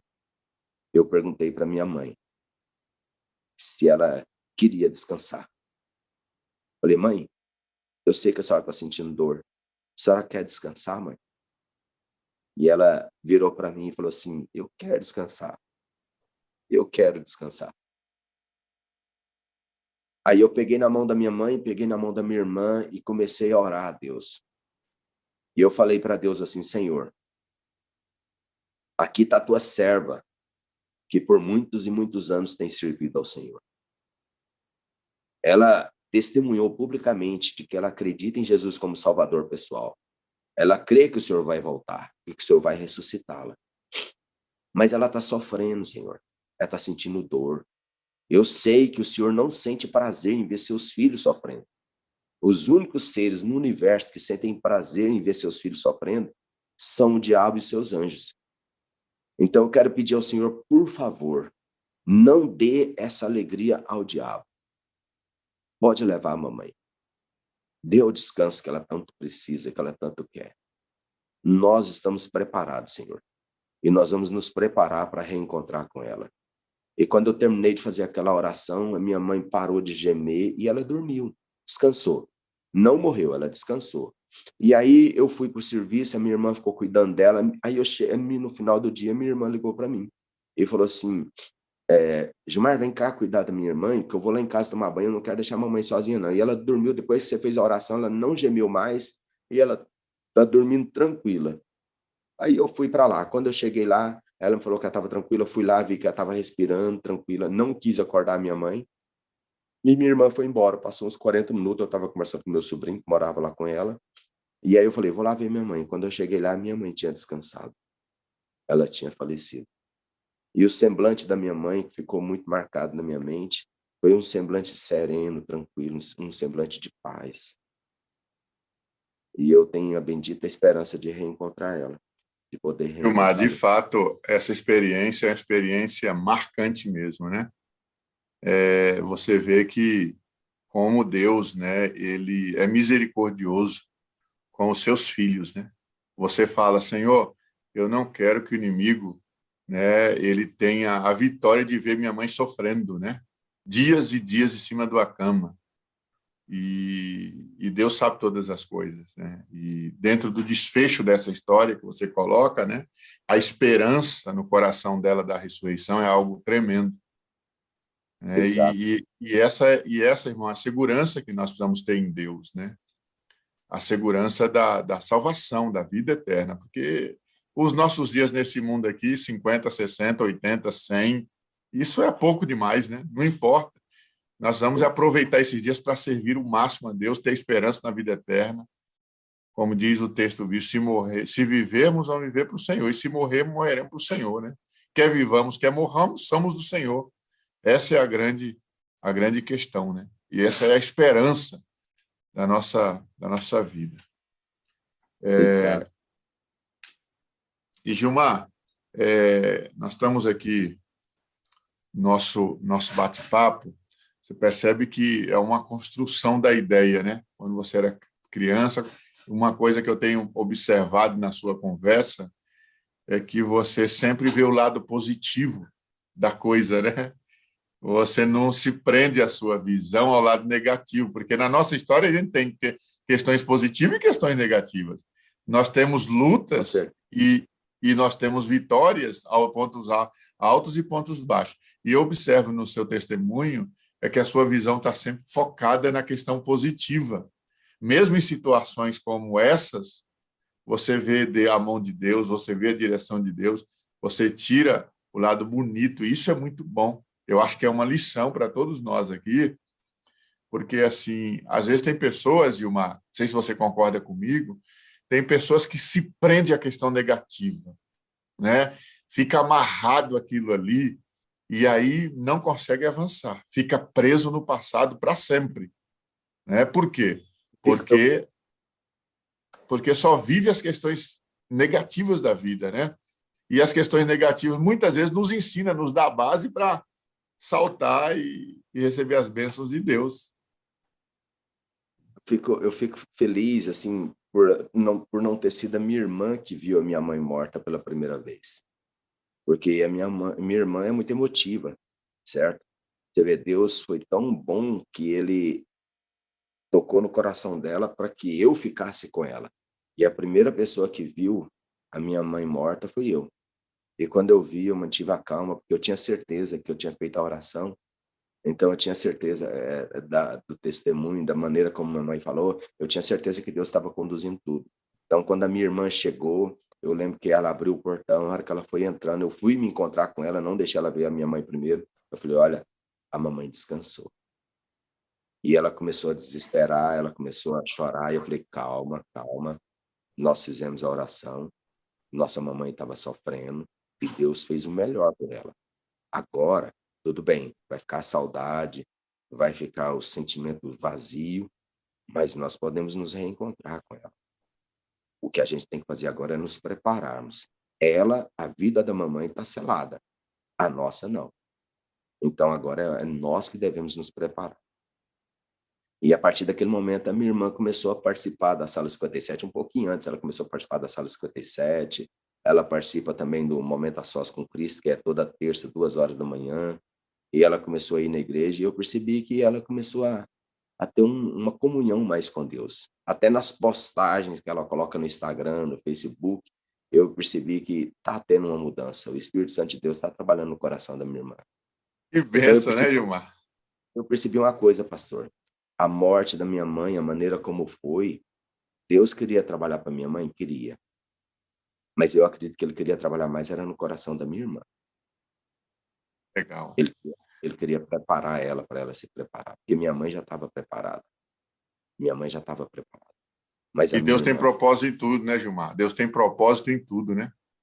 Seus filhos não passam por dificuldades meramente para dar prazer e alegria para o diabo. Os filhos de Deus.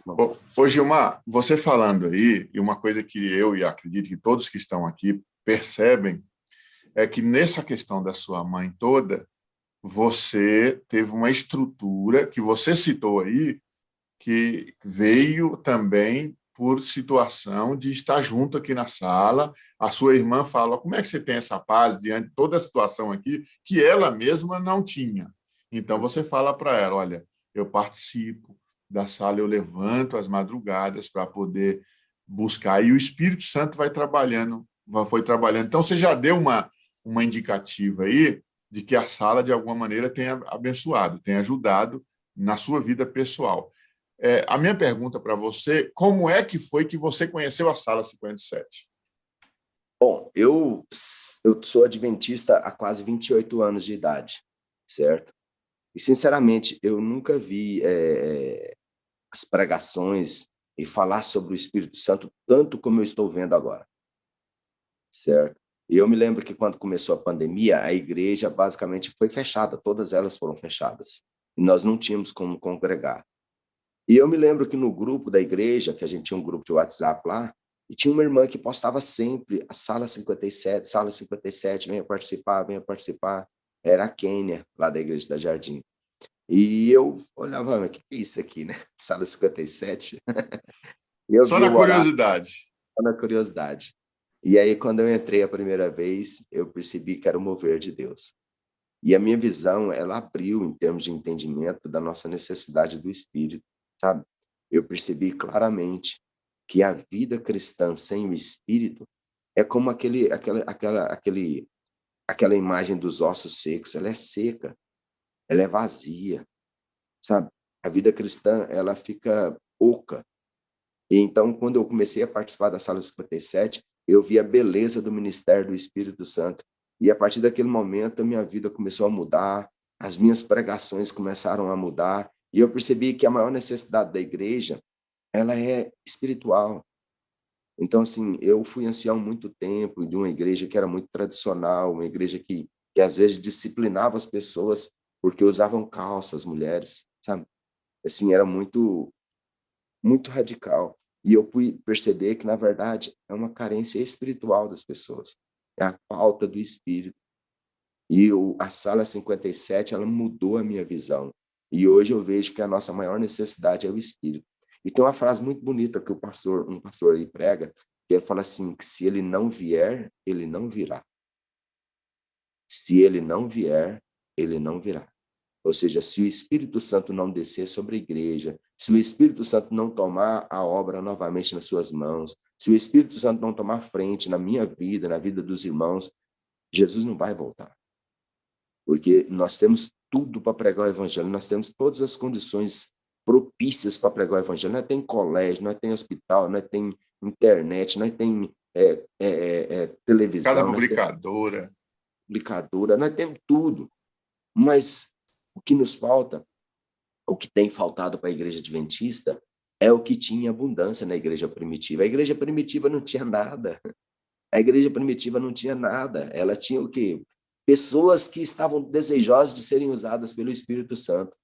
E quando o Espírito Santo tomou aquela igreja começou a pregar com poder. E hoje nós temos tudo e não conseguimos pregar o evangelho. Pega aquela igreja primitiva e joga no tempo de hoje, para você ver com a tecnologia, a estrutura que a gente tem. Então, eu enxerguei isso, sabe?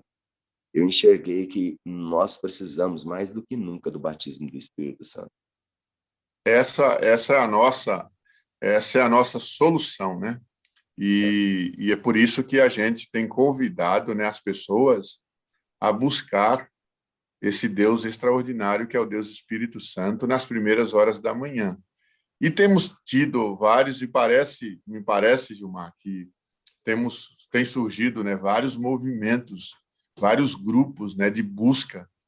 E eu vejo que Deus tem movido as águas, né? O Espírito Santo tem trabalhado para que essa realidade seja uma realidade também nesse momento, que eu acredito que é o desfecho de toda a história. E você conta aí que quando você entra na sala, então você já percebe uma coisa muito clara que muda que acrescenta na sua mente, é porque você vem da igreja, conhece a doutrina do Espírito Santo, mas não tinha essa visão, né? Essa visão prática de falar com o Espírito Santo, de relacionar com o Espírito Santo. E você conta uma experiência, inclusive, que você estava, não sei se era num sítio, madrugada, que você sai lá, assim, o sol não... Lembra dessa experiência aí? Tive várias experiências. Eu tive uma que foi de uma pescaria que tem o quê? A semana passada, certo? Eu fui pescar com meu filho tem 10 anos, e pela primeira vez, a mãe dele permitiu que ele fosse pescar comigo. E foi eu, ele, um irmão meu e mais 2 amigos. E nós somos aqui próximo, em torno de uns quase 500 quilômetros de Goiânia. É um rio Crixás. E eu levei meu gerador, levei a canoa, levei o motor, e nós chegamos lá, montamos o acampamento, e montamos os pendentes, tudo, e eles foram ligar o gerador. E o gerador não ligava de jeito nenhum. Ele não ligava de jeito nenhum, rapaz. Eles puxavam, porque era aqueles puxar a corda, né? E ele puxava, e o gerador não queria ligar. Aí eles me chamaram, falaram, Gilmar, o gerador quer funcionar, não. Já tentei tudo quanto é jeito, já desisti.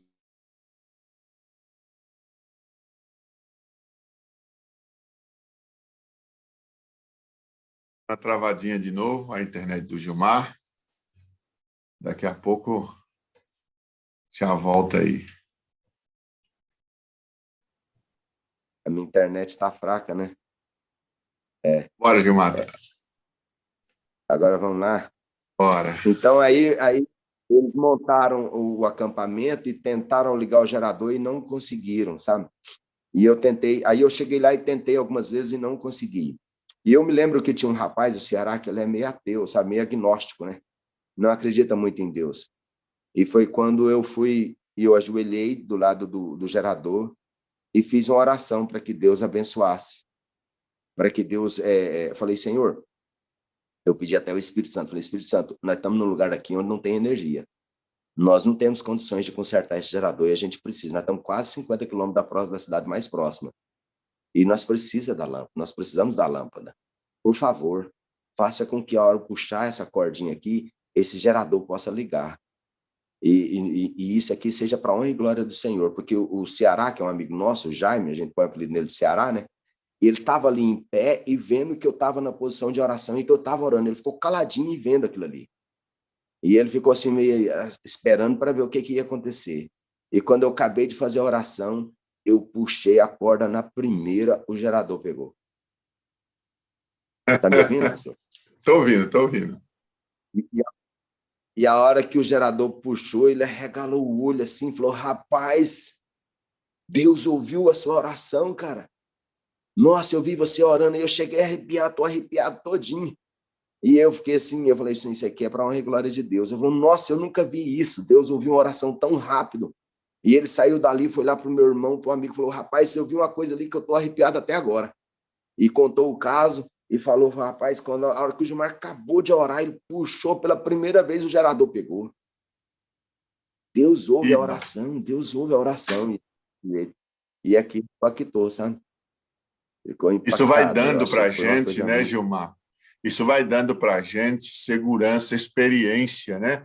Mas tudo isso é fruto de um relacionamento, porque você faz isso porque você crê que Deus está ali, mesmo nas coisas que aparentemente para alguns não tem muita lógica, né? E essa é a questão, né? A Exato. busca pelo Espírito Santo é a gente andar no Espírito, que é uma das questões da sala, é a vida no Espírito, que a gente sempre trabalha nisso, né? Deus está em todos os momentos da nossa vida e precisa estar, né? Então, Gilmar, dentro desse contexto, você percebe que você colocando aí que a Sala 57 tem contribuído, né? Você fala que as suas meditações mudaram, você conta que não tem um dia que você prega que você não tem como você pregar se você não falar do Espírito Santo, né? Não tem, porque o Espírito Santo é o central, né? É o centro de tudo. Certo? Não tem como a gente ir a Cristo sem o Espírito. Não tem como a gente guardar os mandamentos de Deus se o Espírito Santo não estiver habitando na gente. Então, eu aprendi isso, eu comecei a entender isso claramente. Deus abriu a minha mente e me fez entender que a maior não que a gente não prega as outras coisas, eu prego as outras coisas, mas ela com o intuito sempre de levar as pessoas a ter uma comunhão com Deus, a comunhão com o Espírito, uma necessidade de buscar Ele todos os dias de manhã. E isso, para mim, tem sido benéfico, muito bom para mim. E pensa, viu, amado? Você contando aqui a sua experiência, né? A gente vê que se a gente tiver focado, né, nas coisas de Deus, sempre olhar o lado positivo das coisas, né? Não ficar preso, né, a questões do passado. E aí você vem com a experiência da sala aí que aumentou a sua visão, né, sobre o Espírito Santo. Então a gente percebe que qualquer pessoa, né, que se colocar na disposição de Deus, na direção de Deus, né, Deus vai levar por este caminho, né? Deus vai levar por este caminho. Aqui na Sala 57, Gilmar, a gente percebe nos testemunhos algo muito comum de as pessoas disserem assim, olha, aconteceu isso. Depois que eu entrei na sala, uma frase que eu sempre escuto assim, depois que eu entrei na sala, a minha visão sobre o Espírito Santo mudou. Não que estava errada, não é isso. É porque houve um acréscimo assim e ampliou, enxergou teve uma visão mais ampla sobre o trabalho, sobre a função e sobre a parceria com o Espírito Santo, né? Eu percebo assim que a minha visão até de aproveitar as oportunidades de falar de Cristo, elas mudaram. Um dia desse, tem mais ou menos uns 15 dias, eu estava almoçando num restaurante e eu estava almoçando ali e de repente eu vi um jovem com um senhor mais ou menos da minha idade almoçando. E os dois estavam almoçando e o filho falando para o pai, olha, eu vi na Bíblia, que na Bíblia fala sobre o dom de línguas, mas não é esse dom de línguas que as igrejas falam. Não é esse dom de línguas aí que ninguém entende. É um dom de línguas na língua nativa deles. Lá, eu li, pai, e depois eu descobri que era o pai dele, né? E ele falou, eu li lá em Atos capítulo 2, que cada um entendia na sua língua nativa. E eu do lado ali, sabe? E eu ouvindo o filho falando, falei, rapaz, esse menino, o Espírito Santo está conduzindo ele. E não foi à toa, porque, veja bem, eles são do interior, eles são de Anápolis. E Deus conduziu a vida daqueles dois, do pai e do filho, naquele restaurante, e me conduziu até ali só para me ter um contato com eles. E quando eu vi que eles estavam entrando no assunto ali, o assunto ficou bem gostoso, eu estava do lado, assim, numa mesa ao lado, eu falei, vocês me desculpem eu entrar no assunto de vocês. Aí eu comecei a explicar e falei, o seu filho está certo.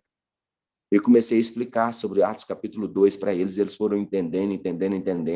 Aí eu falei assim, mas você é de qual igreja? Eu falei, sou da igreja adventista. Como é que a gente conhece mais a Bíblia? Aí eu falei para ele que eu carrego na minha caminhonete algumas caixas do Grande Conflito. Esse novo aí. E eu me lembrei do Grande Conflito. Eu falei, rapaz, tem um livro ali que se você estudar ele, você vai aprofundar bem mais nisso aí. Ele falou, qual livro? Me dá o nome dele. Eu falei, O Grande Conflito. Ele falou, onde eu compro? Eu falei, não, eu tenho ele ali no carro, vou lá pegar para vocês. E fui lá e peguei 2 livros, entreguei um para o pai e um para o filho. Rapaz, eu vi a alegria daquele menino e do pai a hora que eles pegaram aquele livro. Eu falei, nossa, eu vou ler ele hoje. E ele já começou a folhear ele assim, uma alegria danada, sabe? E eu falei, esse livro aqui vai ajudar vocês a entender também o tempo do fim, as profecias, a volta de Jesus. Isso que você está aprendendo agora, isso aí é só o começo. Como ele era de uma outra cidade, eu não peguei o contato dele, foi até uma falha minha. Mas eu lembro que eu entreguei o livro para ele, falei assim, e minha comida, o prato estava lá com a comida, eu esqueci até de comer. Quando eu passei uns 20 minutos conversando com eles ali, quando eu voltei para o meu prato, a comida estava fria já, sabe? Mas eu percebi que a verdadeira comida eu já tinha comido, que era comida espiritual. E aí, a hora que eu acabei ali, eu sentei lá na minha mesa lá, e eles saíram, sabe? Foram lá, pagaram a conta e foram embora. Aí, a hora que ele estava saindo, ele chegou em mim e falou assim, ó, eu paguei o seu almoço lá, tá? Aí eu falei, moço, não precisa pagar meu almoço não, cara. Não, o que você falou para nós aqui não tem preço que pague. O que você falou para o meu filho aqui não tem preço que pague. Eu paguei o seu almoço, que é o mínimo de gratidão que eu quero ter por você. E eu estou levando esse livro, você pode ter certeza que eu e meu filho vamos ler ele. E aquilo ali foi maravilhoso, sabe? As experiências a gente ouviu o Espírito Santo falando, olha, conversa com eles. Você veio aqui, não foi por acaso. Eu conduzi eles até aqui porque eu queria que você falasse para eles. Legal. É muito bom. Esse é o verdadeiro ministério desaguar, né? A gente se enche aqui, mas vamos procurar quem é que está aí sendo conduzido pelo Espírito Santo. Porque, às vezes, Gilmar, a gente não percebe, né? A gente fica ali e vê as coisas acontecendo e fica só observando, né? Então, assim, você vê que atuação que o Espírito Santo teve poderosa nesse momento. E eu quero aqui aproveitar esse momento e falar para você que está aqui na sala hoje, você que vai assistir a sala mais tarde, você que está no YouTube, né? Quem é que você vai abençoar hoje?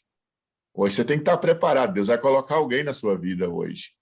Deus não deu a vida para você hoje simplesmente, né, para você viver como você quer, não. É para viver como Ele quer. E pode ter certeza, alguém vai aparecer na sua frente hoje para fazer isso que o Gilmar fez, né? Você está se enchendo do Espírito Santo, já é 8h04 da manhã, né, para que você seja uma bênção para alguém hoje. Tá? Lembra do pastor Wagner deu o desafio aí do grande conflito? Quem sabe você não fez ainda, vai ser hoje o dia. Proporciona um ambiente, se você passou, está terminando o dia, não enxergou um ambiente, fala assim, agora eu vou criar esse ambiente. Ô, Gilmar, muito bom, rapaz. Olha, lembra que nós conversamos ontem, eu falei, Gilmar, a gente conversa vários detalhes, mas pode ter certeza que o Espírito Santo vai dirigir todas as coisas. E eu não tenho dúvida, irmão, que o Espírito Santo dirigiu e guiou todas as coisas aqui, viu? Estamos chegando no finalzinho, deu mais uma travadinha a sua imagem aí, e assim que você voltar aqui, eu queria que você, assim, nas suas palavras e na sua experiência aqui, que você falasse para a sala a título de conselho, no sentido assim, qual seria a sua dica, né, assim, para nós, sobre esse contexto aí, um conselho que você gostaria de dar, talvez na sua visão, né, vendo todo esse contexto que nós estamos vivendo, dá um conselho para nós. O conselho que eu dou é que nós devemos buscar todos os dias o Espírito Santo. É como aquele livro do Helmut, né? Nós somos uma vasilha porosa e a porção ela é dada diariamente. Eu estava lendo esse livro essa semana e eu li lá que o pastor Helmut fala assim, que a gente come todos os dias. Você almoça, janta. Está me ouvindo, pastor? Estou ouvindo perfeitamente. A gente almoça todo dia, a gente janta todo dia, a gente lancha todo dia, e por isso a nossa vida física, ela sobrevive bem. Assim também é a vida espiritual, certo? Nós temos que ter a nossa comunhão do pão espiritual todo dia. E o conselho que eu dou para todos nós é uma necessidade que nós temos. Nós temos, assim como o físico precisa de alimento, a vida espiritual também precisa do alimento. E nós precisamos nos alimentar. E o melhor horário é justamente a madrugada, que é quando está todo mundo dormindo e você tem a paz de espírito, você tem a paz, o silêncio ali para você poder ter comunhão com Deus. E o conselho que eu dou é esse: não ter a oportunidade de ter comunhão com Deus. O Espírito Santo está nos aguardando. Amém. Então, Gilmar, aproveitando o seu conselho aí, é óbvio, eu sei que tem pessoas que têm problema de saúde e tal, mas se não é esse o caso e você sempre assiste a sala mais tarde, e agora eu estou falando para pessoas que vão assistir ainda, tá? Não para aqueles que estão aqui. Venha para a madrugada. Não é isso, Gilmar? Madrugada. É o melhor horário. Não significa que você não vai ter comunhão com ele durante o dia. nós vamos ter comunhão com Ele o dia inteiro. Mas o melhor ar de você ter o alimento, de você reabastecer sua bateria, é na madrugada. Amém. Isso eu entendi. Amém. Amigão, eu quero fazer um pedido para você agora, né? Você encerra esse momento especial, né? Muito gostoso. A gente ficaria aqui a manhã inteira batendo um papo, né? Porque falar sobre Deus é bom, é prazeroso. Falar o que Deus tem feito na nossa vida, muito mais. Né? E eu queria pedir que você terminasse com uma oração, né? Abençoando o povo de Deus. Vamos orar então. Soberano Deus, Criador do céu e da terra, nosso Criador e nosso Redentor, é com grande alegria, Senhor, que nós podemos elevar os vozes em gratidão para com o Senhor pela mais um dia de vida. Obrigado, Senhor, porque temos o privilégio de recebermos o batismo do Teu Santo e Bom Espírito. E eu gostaria de pedir a Ti, Espírito Santo, que possa conduzir a vida de cada um dos Teus filhos, que todos aqueles que buscarem ao Senhor possam encontrá-lo verdadeiramente, e que nossa vida, Senhor, seja transformada pelo trabalho e pelo poder do Espírito Santo habitando na vida de cada um. Abençoa cada um de nós, Senhor, e nos faça enxergar as oportunidades que teremos durante esse dia. Que nós possamos enxergar os meios que o Senhor vai abrir, as portas que o Senhor vai abrir, as portas que o Senhor vai fechar, e que, ao encontrarmos com os nossos semelhantes, nós possamos ser sensíveis à voz do Teu Espírito e possamos obedecer ao Senhor e assim contactar essas pessoas e falar do amor de Jesus. Nos abençoe e nos dê um dia feliz na presença do Senhor e na companhia dos anjos, em nome de Jesus. Amém, Senhor. Amém. Amigão, eu te amo, preciso de você para ser feliz, você é a forma visível de Deus e eu creio mais em Deus do que você existe, viu, amada? Eu preciso do Senhor para ser feliz.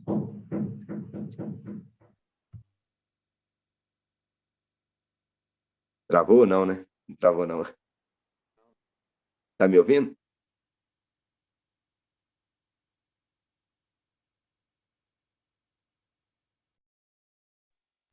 Tinha dado uma travadinha, é que aqui no apartamento, o apartamento de cima começou a estar em reforma e às vezes bate, acho que alguns estão ouvindo aí os batuques também aí, viu?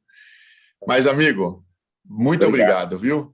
Com certeza nós vamos ter a parte 2 desse testemunho seu logo, viu? Porque você tem muita experiência aí para contar, viu? Tá bom, obrigado. Fique com Deus. Amém. Deus abençoe você também, tá? Nós vamos agora, sabe o que, Gilmar? Nós vamos agora para o nosso Bom Dia com Alegria, né? Deixa eu ver aqui se a gente permitir que os participantes ativem o seu próprio som aí, né? Bom dia com alegria! Bom dia, bom dia! Bom Gilmar! Deus abençoe! Bom dia! Bom dia! Com alegria! Bom dia, com alegria, Gilmar! Pastor Devaldo!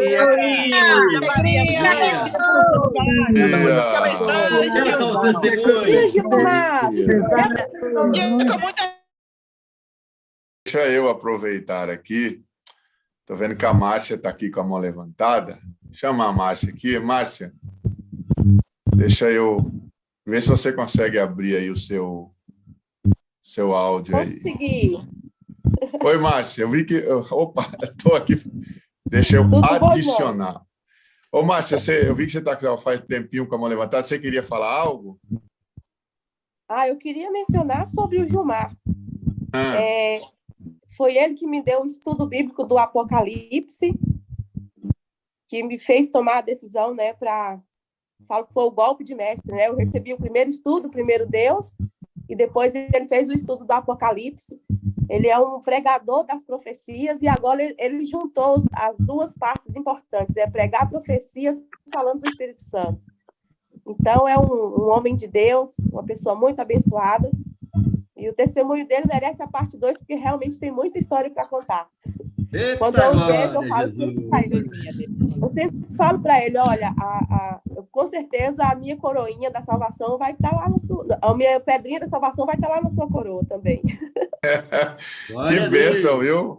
Foi muito importante você dar esse depoimento. E na parte 2 do testemunho, Gilmar, já estamos aí, já em Lincana, parte 2. Aí a Márcia vai estar aqui junto para falar um pouquinho da história também, viu? Eita, Glória! Então, nós vamos... Glória a Deus! Eu te amo, pastor Deval, meu popinindinho! Ô, Márcia e Gilmar, vamos fazer assim, ó. Vamos fazer junto assim, ó. O sinal aqui, pessoal, ó. Não vá. Dois. Não vai agora não, pastor! Vai embora não, fica aí com a gente, ó. Pastor, vai agora não! Um tchauzinho para eles aí, Márcia e Gilmar, viu? No YouTube, não se esqueça. Tchau, Deval.